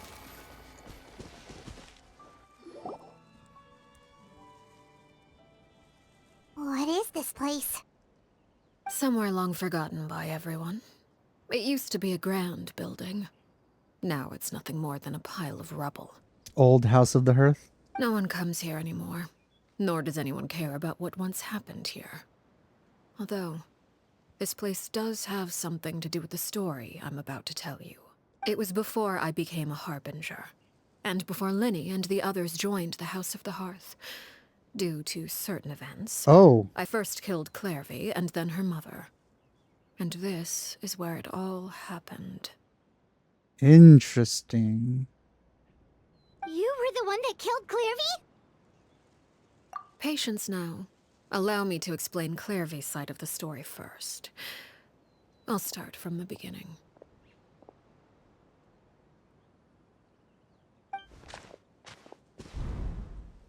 Clairvy was 6 years old when she was brought by her mother, Crucibina, to live in the House of the Hearth. From the outside, it seemed like a fairy tale. A thriving family made up of kind adults and friendly children. Crucibina was the knave at that time, and the House of the Hearth was under her control. She was Clairvy's mother by blood, but she was also the mother to all the children in the house. So she was the friend. And then Crucibina liked Arlecchino more. She probably ended up experimenting on her, and then Arlecchino probably had to like fight back and ended up killing Clairvy. And as revenge for that, she probably killed the mom too. That's what I assume. Clairvy was happy here. For a time. But she quickly realized that being part of this family wasn't a fairy tale at all. It was a kind of purgatory. Purgatory? Exactly. The House of the Hearth takes in war orphans from all over Teyvat. But as for how to raise them, that depends entirely on the person in charge. Crucibina came up with a novel idea. She would teach the children to fight, force them to duel each other, and then crown as the king of the house the child who proved themselves most worthy of inheriting her title. It's difficult to estimate the number of children who died or were maimed in the process. There's little I can say about the ones who died. The ones that emerged with permanent injuries, on the other hand, well, they still served a purpose. Yeah, they got sent to the doctor. They would be handed over to the doctor to be experimented on, or sent away on dangerous missions. Nothing more than tools to be used and then discarded. So those were the experiments Clairvy was talking about. But what actually happened to her? You said that Clairvy was Crucibina's daughter, so if Clairvy tried to convince her to stop what she was doing, Crucibina probably would have listened, right? Considering what the thing she was doing, I don't think she'd be convinced to not do it. Despite being Clairvy's mother, Crucibina cared little for her daughter. She forced Clairvy to join the House of the Hearth only as a means to demonstrate her own impartiality as a mother, to prove that she treated all her children equally. Clairvy did try to convince her mother to change her ways, but it was to no avail. After her efforts failed, the only other option was to rise up and try to fight back. Unfortunately, the other children had already been thoroughly indoctrinated into the illusion of happiness Crucibina had created. Of course, there was one exception. Someone Clairvy's age who knew the truth about the House of the Hearth. Her name was Peruere. And that was you, wasn't it? Wait, the friend that Clairvy mentioned? Friend, huh? I suppose we can call her that for now. Clairvy There she was a is. cheerful and passionate person with a tenacious spirit. Peruere, on the other hand, was rather cold-blooded. Yeah, sociopath, since a child. That makes sense. Her cold-blooded nature allowed her to see through Crucibina's facade. Yet, it was also this cold-bloodedness that prevented her from acting against it. At least at first. While Clairvy longed for freedom, Peruere was convinced that, amid all the fighting and violence, she would make it until the end. Despite their differences, the two became fast friends, united by their knowledge of the truth. Clairvy told Peruere that she hoped to create a real family, where no one would be killed or sacrificed. No, that never happened. I mean, yeah, this is clearly telling a type of story where it's like, oh, she's not that bad. There was somebody worse. But, like, it's still bad. There may have been a certain naivete to her ideas, but Clairvy proved her determination many times over. She tried countless times to run away, ask for help, or expose the truth. But her efforts only earned her beating after beating. The only thing that kept her going was her strength of will. Yeah, it's probably one of the darkest stories in the game. Even with her body racked with pain, she would still stand on her tiptoes and open the window at night. She and Peruere would look out at the moon together, a fierce longing for freedom shining in her eyes. But one day that light simply vanished. Oh no. What happened? Her hopelessness resulted from a culmination of things. 10 years had passed. 10 years worth of failure after failure. She and Peruere weren't children anymore, but finding any chance to escape still seemed as hopeless as ever. So she ended up growing up. So why does she look like a kid now? Maybe that's like how she saw herself, or like it's her... I don't know. It was during this time that Peruware suggested a new plan. If escaping was out of the question, why not take down the very person sitting on top of this throne of lies? Mother herself. Clairvy rejected that proposal. She claimed that, as a famous harbinger, Crucibina possessed an unimaginable amount of power. Trying to kill her would have an incredibly low chance of success. Clairvy never gave another reason, but Peruware could see it written all over her face. Clairvy still thought of Crucibina as her mother. Killing her own flesh and blood was a line she couldn't bring herself to cross. If she couldn't escape and fight back, then only one option remained. Precisely. Death was the only way that she felt she could be free. It happened during a duel. When she arrived at the dueling ring that day, her partner turned out to be none other than Peruware. The very person that had stood by her side all those years. It was a fierce battle. But ultimately, Clairvy decided to let Peruware end her life. Also, you could see her fingies there. They're not all black yet. From that moment on, Peruware's journey was one written in flames. When the rain finally came and washed it all away, there she stood, the sole victor in Mother's endless game of slaughter. A trail of corpses strewn across her path to success. It was the very result she had predicted 10 years prior. Even then, she believed she would make it until the end.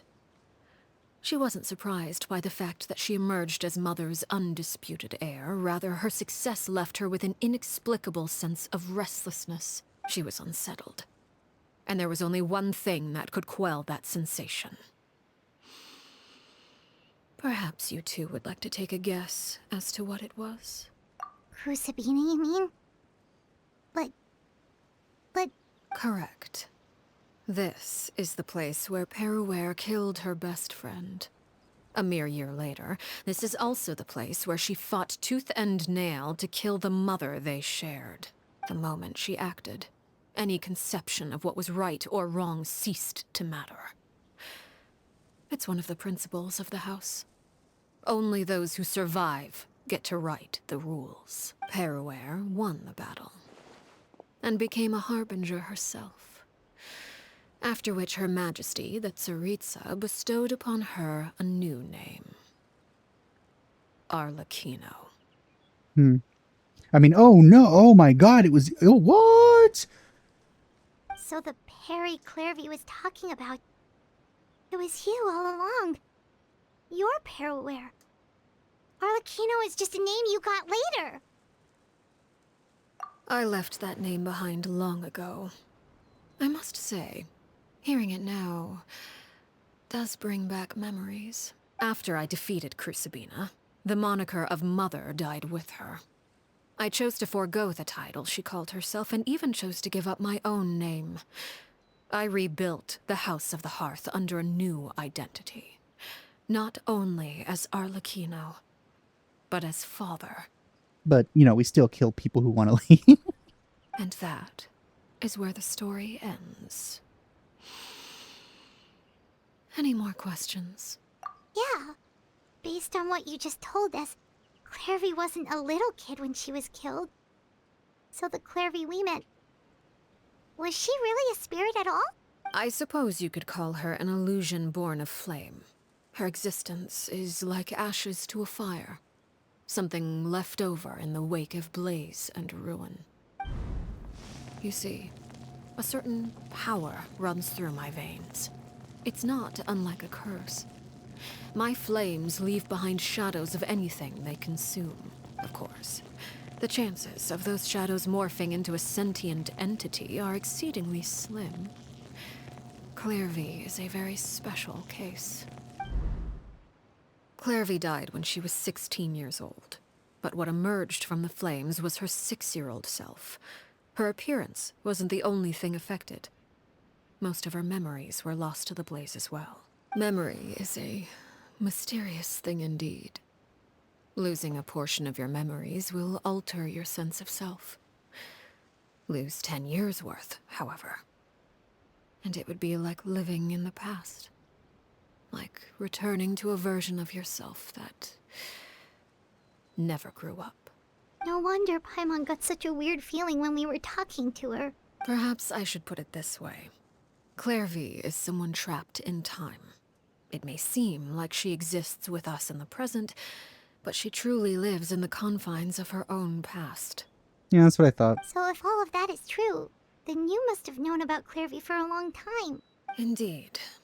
She's a rather volatile and unstable entity. Sometimes she would look after the children. She's even saved some of their lives. But other times, she would hide from me and become obsessed with revealing the truth about the house to anyone who will listen. Shadows don't have the capacity to learn or grow. Any new information they encounter is quickly forgotten over time. Your attempts to expose Clairvy to sunlight.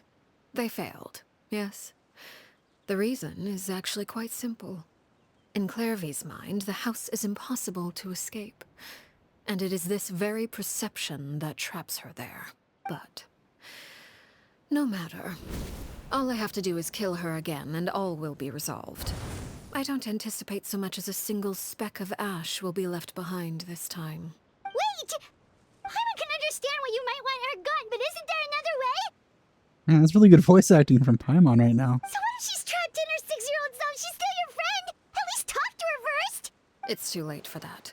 She broke the rules, and now she must be punished. That goes for Filial and Nantoy as well.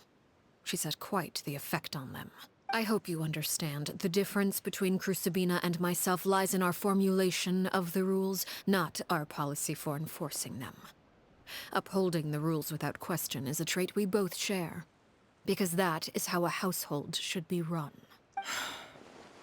Is this really what you want to do? Oh, impressive. Why don't you do this all the time? Whatever could you mean? Don't you want to say a proper goodbye at least? Whether as a killer or as a father, there are two things that must be avoided at all costs.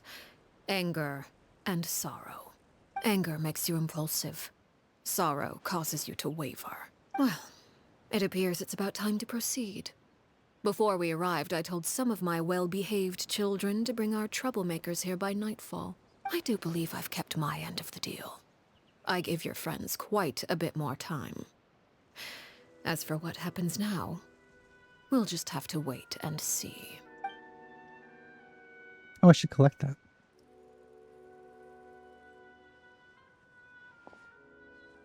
Here they are, Father.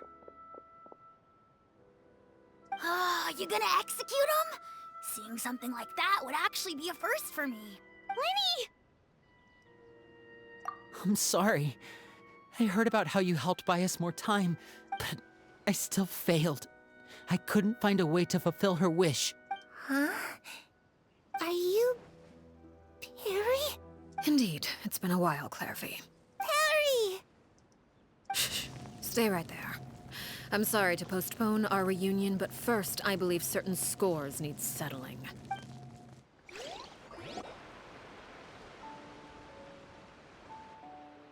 Father, let me explain.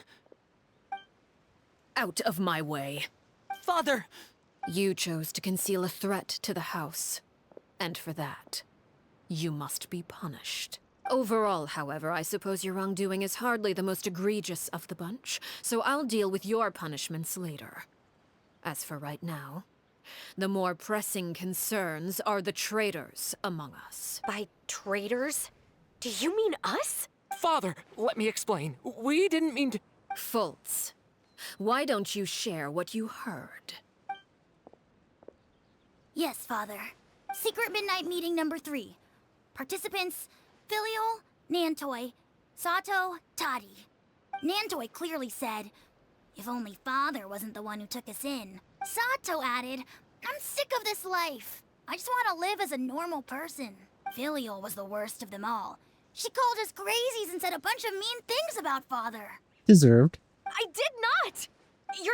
You're lying! Fultz is trying to frame us. It's not like I'm the only one who heard those things. After that, you and Toddy and a bunch of other people started talking about Clairvy. You were using all those things Clairvy brought up as an excuse to question Father. We're birds locked in a cage. The only way out is to destroy it. That's what you said, wasn't it? All very reasonable things. You little. You just want me gone, don't you?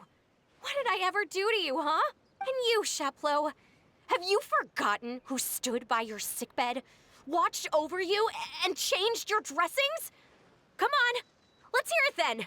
What's your reason for all this? You're wrong, Filial. We don't want you to die. You're our family. Liar. You wouldn't be doing this if that were the case. So why? Why have you backed us into a corner? We all live in the House of the Hearth. You know the type of work we do, Filial. A single betrayal can cost dozens of us our lives. It's not like it's never happened before. That kind of thing is hard to forget. That's why the House of the Hearth cannot tolerate any form of betrayal. Ever since we came to Poisson, you've had 7 secret meetings. A lot of the things you talked about really crossed the line. You've been spying on us for half a month? Wait a second. Now that I think about it, the move to Poisson was just a way to make it easier to spy on us, wasn't it? Because we were all in one place. You've had this planned all along. Filial, Nantoy, I'm sorry. I owe you both my life. I owe Clairvy too. If it weren't for all your help after I got poisoned, I wouldn't be standing here today. If this were any other situation, I would do anything to repay that kindness, even if it cost me my life. But rules are rules. I'm sorry. My hands are tied. Why? Why? Yeah, they just want to leave. That's enough, Filial. We made a mistake, and we should own up to it. We broke the rules, plain and simple. And now we have to face the consequences. I'm sorry, Sheplo. Fultz. I'm sorry, Father. We accept our punishment. Sheplo, according to the rules of the House of the Hearth, how should these traitors be punished? All those who betray the house pay with their lives. And so it shall be. Yeah, we don't abide by those rules, so we probably should save these people. Father, please wait! Something you want to say, Linny? Please reconsider, Father. What Filial and the others did, does it really count as betrayal? We all come from broken families. From the very first day we joined the House of the Hearth, we wanted nothing more than to make it a real home. But the truth is, none of us know what a real home should look like. I'm not saying I have all the answers. All I know is this. Killing Filial and the others may uphold the rules, but doing so will only bring us further away from being a real family than we've ever been. Well, I mean, yeah, like, that's why this isn't a real family. You don't kill family when they leave. So please, Father, please reconsider. I agree with Linny. Father, please. Linny, you... I also agree with Linny. An order once given cannot be rescinded. However, given the extent of your determination, I suppose we shall have to go about this a different way. Draw your weapons and face me. Our weapons? I can do that. Are you referring to a duel? Precisely. The rules of the house will not be altered. Traitors must be punished. However, resolving disputes with a duel is also one of our rules, one that also applies to me. Demonstrate a sufficient showing of strength, and I shall offer a concession. Wait. Beat Father in a duel? Impossible. Father is way too strong, even for Lenny.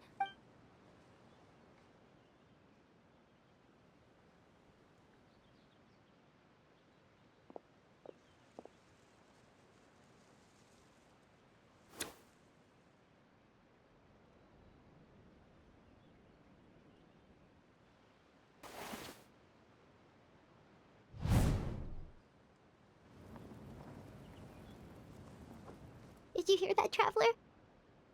Well, let's join in. Lynn and the others have to duel the knave. What should we do? Can they really win something like that?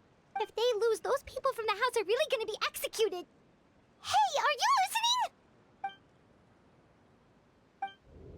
I mean, that's probably why she told us to come here. She wants us to help. Say a proper goodbye at least? Anger makes you impulsive. Sorrow causes you to waver.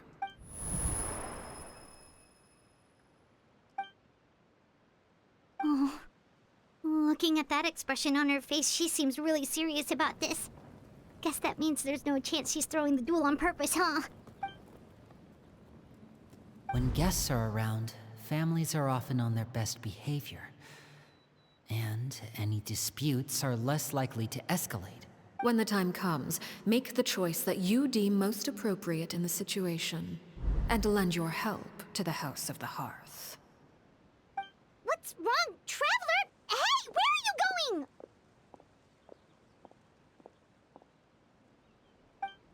Traveler? All right.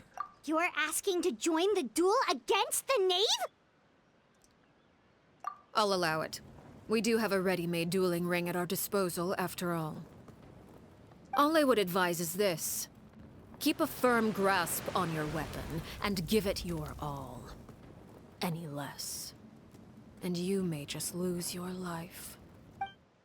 Ooh.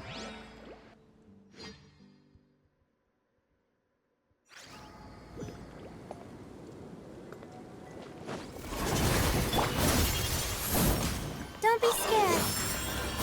Shower me with praise. Time to shine. This is long overdue. Higher, higher. With hands these up higher. rising flames! Watch out for Father's movements! Is it my turn now? With the fall of darkness, destruction shall rise. What is? Have a taste of purgatory. Hang in there. Oh, nice with the man. Closer now. Oh, born of ice and frost. Ay, ay, ay. With these rising flames. Where are you? Oh, there you are. Try to pace yourself. Look. Trapped like a bunch of helpless animals. Is it my turn now? Let the world come alive! We're way behind schedule. Play's over. Now's our chance! Is it my turn? Time to go. Not bad. You've proven to be a worthy And that opponent is after all. Stars, shine for me. Oh, Over here. oh, they're in the fight too. Oh no! Oh no! She actually got Farida.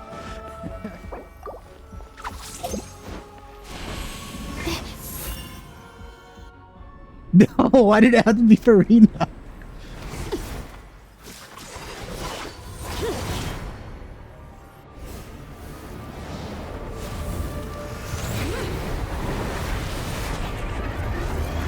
No, I guess that's how that happened.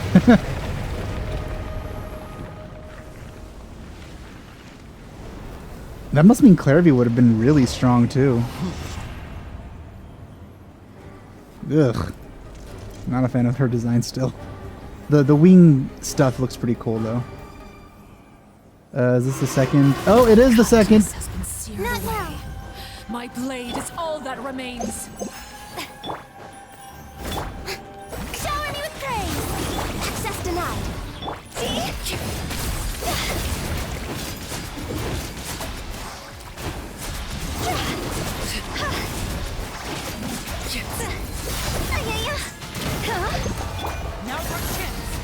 Over here!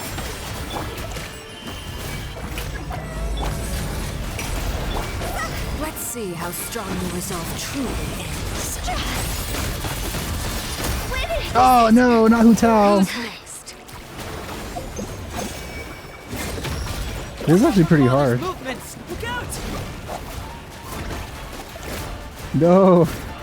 I can't do that much damage without Hu Tao. Only the Ooh.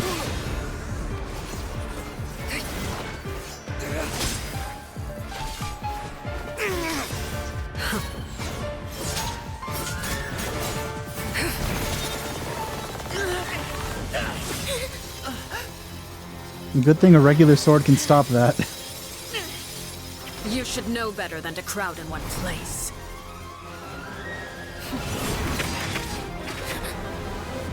What are we doing?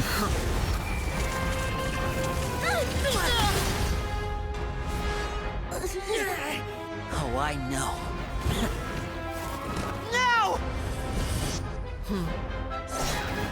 Seriously, what are we doing? I'm sorry, Father! I guess we just wanted to watch. Yeah, I assumed she was gonna do that. Sorry for what? This pitiful excuse for an attack.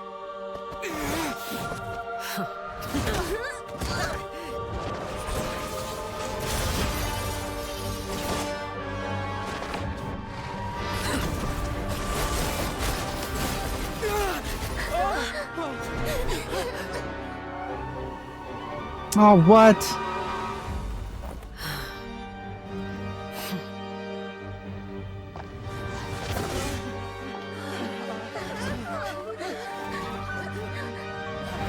Father, no!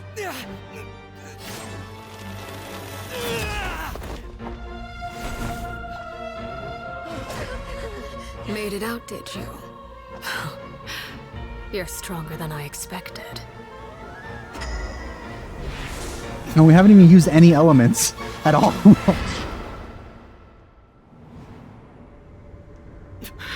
Oh no. She brought us to another dimension for some reason. I can't move. Do elements not work here?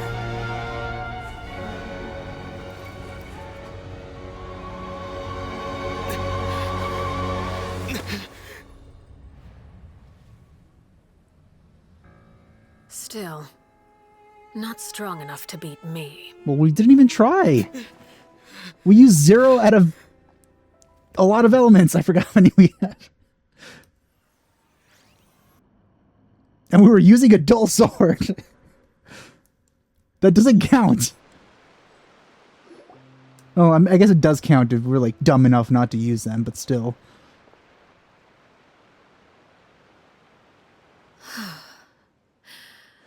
I believe we can end things here.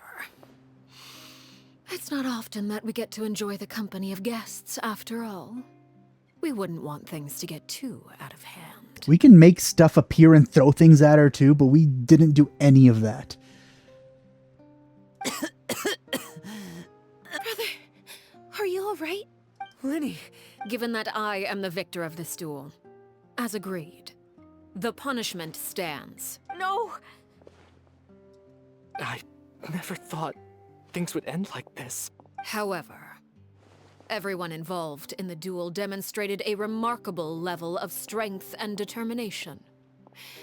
In light of this, I'm prepared to change the method of execution.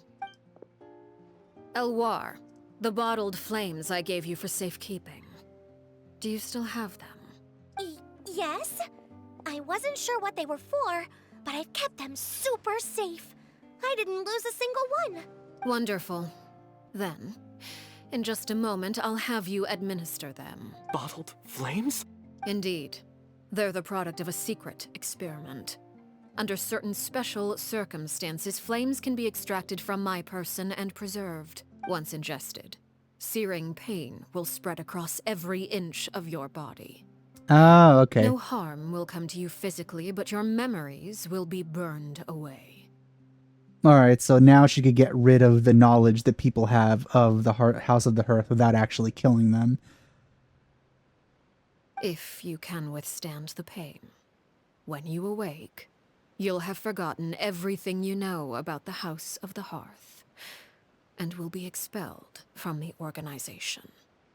In other words, administering this concoction will kill the version of you that grew up in the house, and give you a new identity.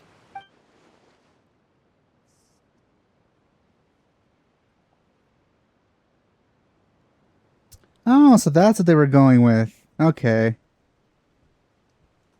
That's why we recognize him. He was on the list. Memory is a mysterious thing indeed. Losing a portion of your memories will alter your sense of self.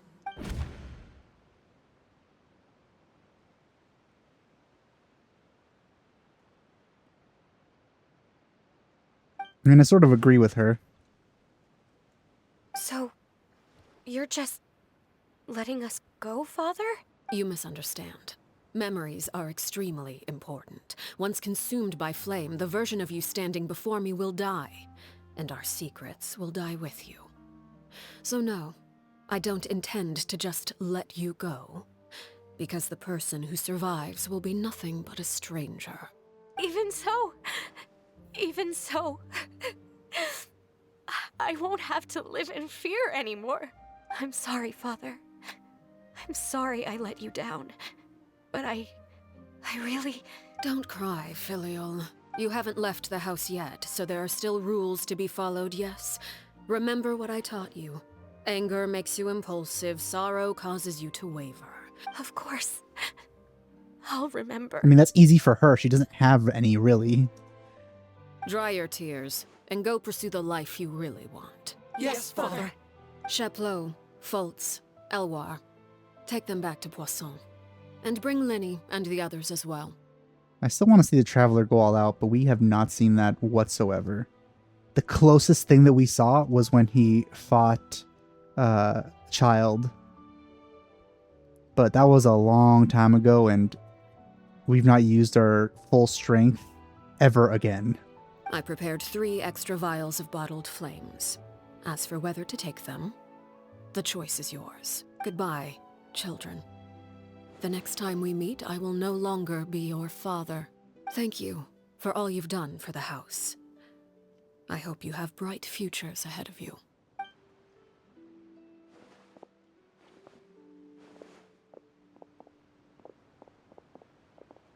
I assume the animation Father.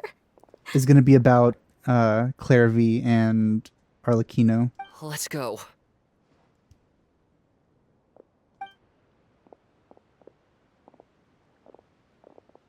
Here, grab my arm, Linny. I'll help you walk back. Thank you.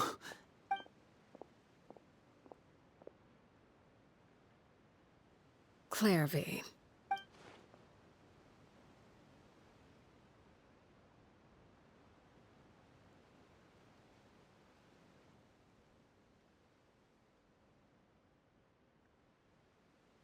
Can we talk now? I've been waiting for a super long time. You really are Perry, aren't you? I haven't seen you in so long.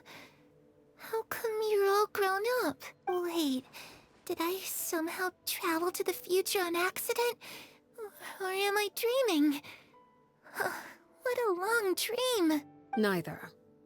You died, Claire V. That's what happened. You could have at least sugarcoated it a little. Look, she's done speechless. Oh. Okay then. Yeah, to her, dying is probably not out of the realm of possibility, even when she was a kid. Huh? That's it? You accepted it just like that? Yep. If that's what Perry says happened, then I believe her. Perry wouldn't lie to me. Plus, I don't really need to know why I'm like this. I'm more curious about what happens in the future. If you're a harbinger now, Perry, that means Mother is gone, isn't she? Can you tell me about it? I want to know what happened to her. And to me. Now this part is almost gonna make me cry. Yeah, I don't care at all about Arlecchino, but Clairvy, man, I would have liked to see her be a character. A grown-up version, obviously. You never stopped trying to defy fate. At first, no one believed you. You could only vent your frustrations to the moon. In fact, you often sought comfort in the night sky. You wanted to see the aurora, so one night we promised each other we would go to Snezhnaya to see it together. Later on, you tried to run away, but you were brought back each time. Mother spared your life, but it wasn't out of kindness. Instead, she decided to make an example of you by slowly torturing you over time. That way, the other children would know what happens to traitors. Still, you never gave up. Mother hoped that through ruthless duel after ruthless duel, she would be able to crown an ultimate victor among the children she raised. But you called on everyone to unite, to fight to a draw in order to reduce casualties. Your efforts may have only delayed the inevitable, but still. You gave them hope. You tried everything you could think of, but every attempt ended in failure. Still, you never turned your sword on Crucibina, and you never turned it on me. On that gloomy day, you told me, for the last 16 years of my life, I've done everything I can to fight for freedom. But now, I realize that the only freedom I truly possess is the freedom to choose to die. I never imagined I would say something like that. I must have been feeling really worn down. But somehow, I still think I understand. According to Mother's plan, only one of us was going to make it until the end. And I always hoped that person would be you. If I could do it all over again, I still don't think I would make a different choice. Even when I first met you, I knew you'd be able to do what I couldn't. Who's this voice actress? She sounds so familiar. Is that so? Even now, I'm not sure I truly understand what kind of freedom you were trying to pursue. But as the head of the House of the Hearth, and as the children's father, I've tried to give them the most basic of freedoms. The freedom to choose their own fate. It's something I discussed with the Eudex of Fontaine. The children who want to leave the house will have their memories wiped clean of all secrets pertaining to the organization. In return, they will be allowed to live a normal life in Fontaine without being prosecuted for their past. I see that now she meant... I now see what she meant by the purification thing. So once their memories are erased, they're pure again. Of course, I won't simply hand freedom to them on a silver platter. They have to fight for it and prove themselves worthy of it. Only freedom that is earned has true value. That's more than enough. That's exactly the kind of life I was fighting for.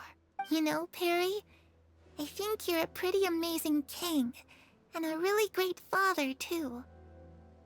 I'm really happy that you're the one who took over the house. I guess I do have one regret, though.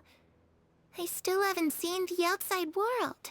Well, it just so happens that our dear guests over here have been to many nations and traveled to countless places. Perhaps they would be willing to tell you what the outside world is like. Really? Of course! We've traveled all over the place. We've got so many stories, we could probably talk your ears off for 3 days straight. Yeah, and I haven't done a lot of them because I'm so behind.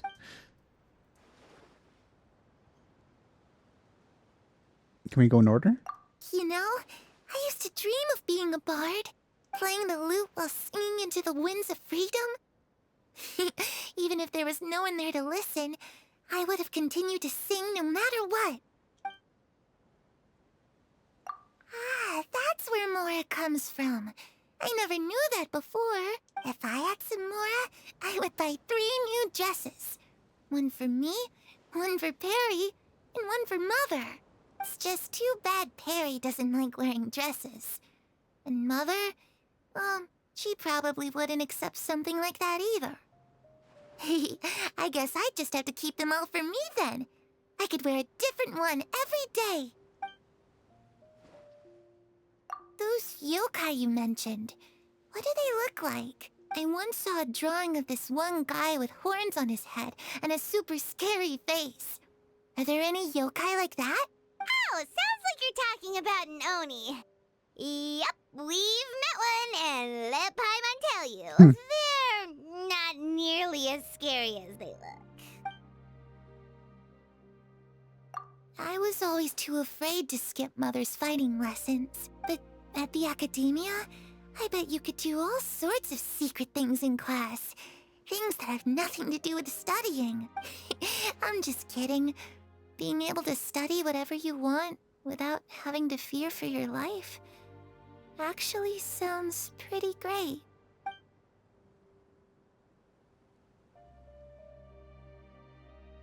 Yeah, that was the next one. The situation was super dangerous. Lenny and Lynette were accused of committing a crime, and they were going to have to stand trial at the Opera Epicles. Oh no, that must have been hard for all of you. What happened next? Don't worry, we were able to turn the situation around super quickly. All thanks to Detective Paimon, of course.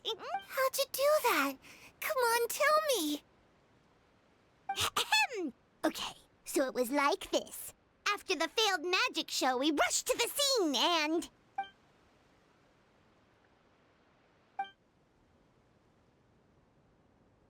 Shadows don't have the capacity to learn or grow. Any new information they encounter is quickly forgotten over time. Yeah, I assume after we're finished telling her all this stuff, she's just gonna like erase her. So like, there's a version of her that knows all of this, or like that's the last time that. So that's the last moment that she remembers, essentially.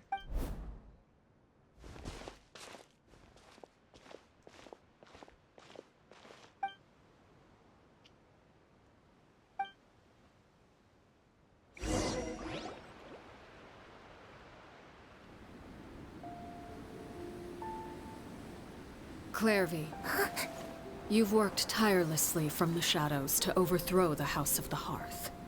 Now, by my authority as the Knave, I shall announce how this matter ends. You are hereby expelled from the House of the Hearth. You are no longer tied to this place, nor are you bound by its rules.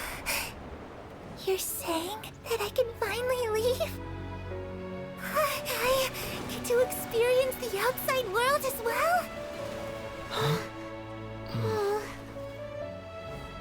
Oh, I almost forgot. There's no getting older for me. Still, seeing who you grew up to be makes me really happy, Parallel. She doesn't seem much different. She's still a psychopath or a sociopath. May we meet again someday.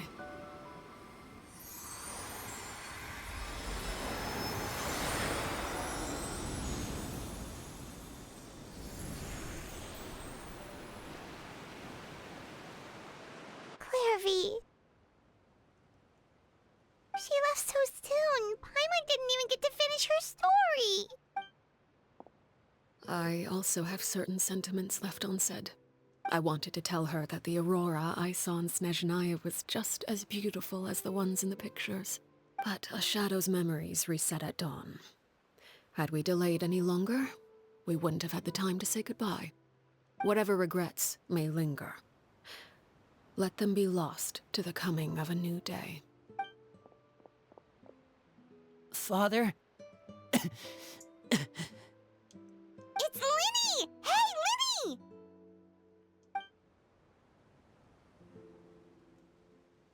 What is he doing back here? Let's go check it out.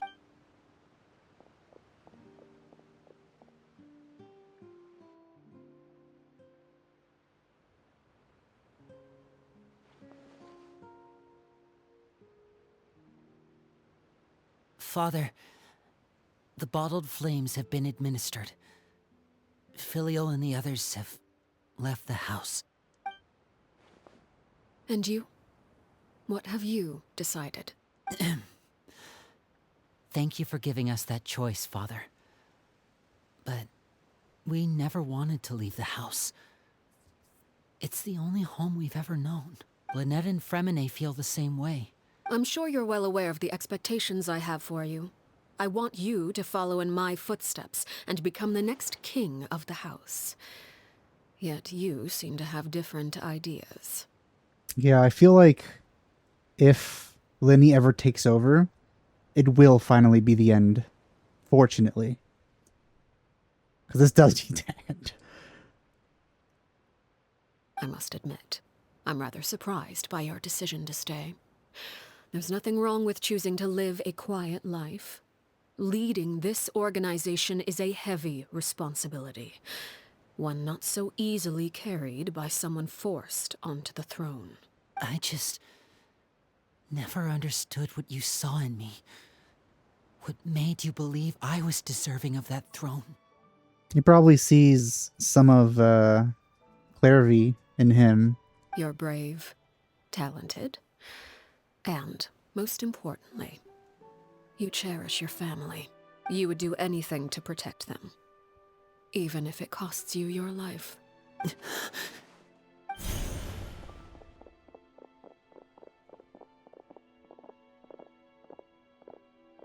Speaking up back there was so brave of you, Linny. It's all thanks to you that we were able to convince Father to back down. You're a hero, Linny. Hero? Father is the real hero. No.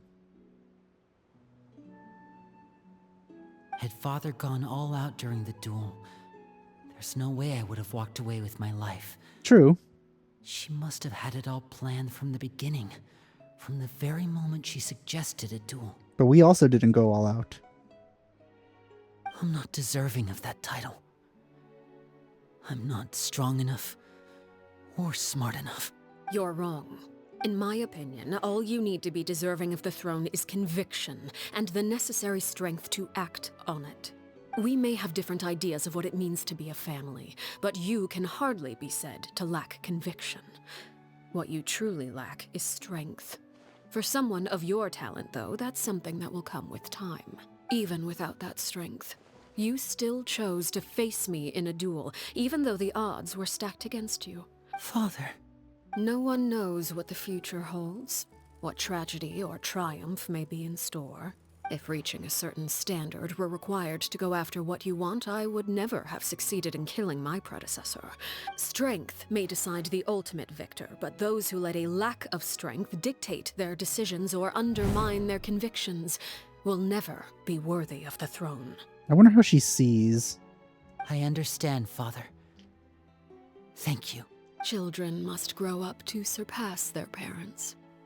Only then can a family continue to flourish. The road ahead is not an easy one, so I'll ask you one last time. Are you certain you want to stay? You've done so much for me, Father, and that kindness must be repaid. Plus, with Project Stuja at hand, there are many dangers ahead, and I, for one, don't intend to back down. You could intend to wear a different outfit, though. I wouldn't mind that. Protecting my family at all costs. That's my conviction. Then you're welcome to stay. As for Project Stuja, you need not be too concerned. If those cowardly businessmen and heartless dignitaries try to take us down, I'm prepared to teach them a lesson. She has said that before. Having members who longed for the light was our organization's last weakness. With those members no longer among our ranks, the House of the Hearth is like a spider hiding in the shadows. We need only wait for our prey to come to us. At present, our imperative is to use their plan to our advantage. In doing so, a crimson moon shall rise amid the frigid blizzards of winter. No demonstration of loyalty shall go unrewarded, and no sacrifice shall be in vain. As for the two of you, whether we meet again as friend or foe, I'll remember the camaraderie we shared in this moment. No matter how arduous the journey ahead, I hope we both reach our desired destination.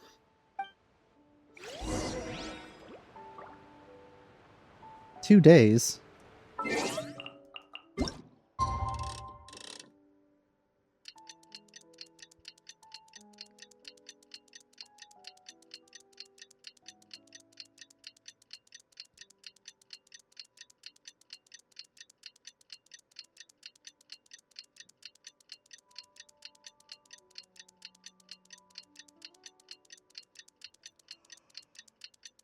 Ah. Huh. Didn't Linny say that Lynette and Fremine were recovering at the Hotel Bouffe d'été? Oh, Paimon wonders how they're doing. Maybe we should go check on them. There was a bug thing somewhere. Where was it?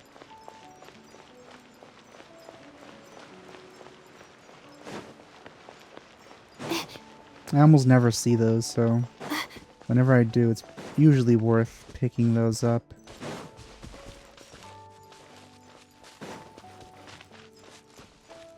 I wonder if that fight was... Oh, there it is. If that fight was a permanent one. Or if it was just like for this story quest.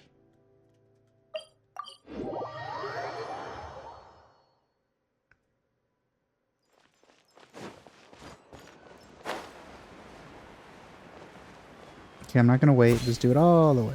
There we go. Lynette? Fremine?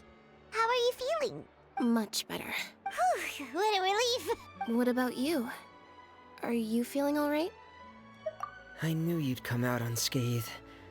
Us, on the other hand, well, we've been bedridden for 2 days. I couldn't even turn over. Sorry, I forgot to, use any of my abilities. Probably could have gone better. Oh, and I wanted to ask, is Clairvy gone? Linny and the other members have left Poisson and returned to the House of the Hearth. According to him, there haven't been any more sightings of a spirit roaming the house. I see. I'm glad. Father came to check up on us 2 days ago and told us about what happened with Crusabina and Clairvy. Actually, I've met Crusabina before. Wait, what? You've met the former knave? Crusabina died a year after Clairvy. It was during the year between their deaths that I joined the House of the Hearth. Crusabina had an extremely cruel and radical way of doing things. While she was alive, the atmosphere in the house was suffocating. When I joined, though, the experiment she valued so much had already come to an end, and all the people involved, dead and injured alike, were gone. Crusabina never talked about the past with us newcomers. A couple of months after I joined, Father killed Crusabina and burned all her files. With that, the names of all the people subjected to her experiments, Clairvy included, were lost to the flames, along with the painful memories they represented. Father took in Lenny and me a couple months after that, but she never mentioned anything about Crusabina or Clairvy. It really seems like something she was planning to keep to herself. The last time you talked to her, did she mention why she kept it a secret for so long? She said she didn't want us to be affected by the darkness of the past. She was worried we'd develop a false sense of gratitude towards her if we knew about it. That's true. That might have happened, actually. That's probably a good idea, because you would probably think she's kinder than she actually is. The foundation of a family should be free of any corrupting influence. Whatever happened in the past, it has nothing to do with who we are now. And that's what Father told us in the end. But I still thanked her for everything. It was only after hearing about what Crusabina did that I finally realized how insignificant our lives could have been. The members of the house meant nothing to her. To say that she valued them in any way, even just as a tool, would probably be giving her too much credit. Yeah, at least Arlecchino just values you as tools. If Father hadn't taken over the House of the Hearth, I probably would have already... Father rarely brings up the fact that she saved us. She doesn't believe that being indebted to her should be what ties us together. But even if we didn't owe her anything, we would still choose to stay. Because this is our home. The brainwashing goes deep. We may have arguments or times when we feel wronged. Some people may even choose to leave. But as long as Father is here, we will always have a home. Whether the path before us is bathed in sunlight, or shrouded in shadow. We'll follow Father wherever she chooses to go. So I wanted to say thank you for helping us make it through this crisis. Without your help, we could have lost a lot more along the way. Oh, we didn't do anything, really. Of course. You're welcome anytime. Are Filio and Nantoy okay? I actually saw them at a cafe this morning. They didn't recognize me. From what I could tell, they were drinking coffee and talking about one of the operas that started running recently. They seemed happy. If I had to take a guess, I would say they finally found the kind of life they always wished for. Alright, so this is basically a confirmation that Arlecchino is not someone I can even understand anyone wanting to roll for, other than just to have like a quote-unquote interesting character with you. I can't see anyone actually liking her, unless they just like evil characters. Oh, I wouldn't really call her evil. I'd call her...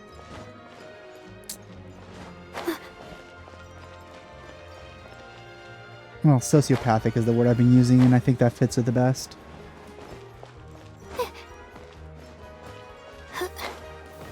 She doesn't care like for things for like a normal human. She cares about things in regards of how useful they are to her and how the previous organization had an objectively worse way to run things in terms of efficiency and keeping all of your assets working, while also having like a, I wouldn't say moral code, but a code that's based on someone else's moral code. So yeah, that was very interesting, very well done. I'm just sad that once again the Traveler did not actually try during a fight, meaning, you know, it's a loss. Basically, during that fight, we were using pretty much the same amount of strength that we would have used before we even got a single element.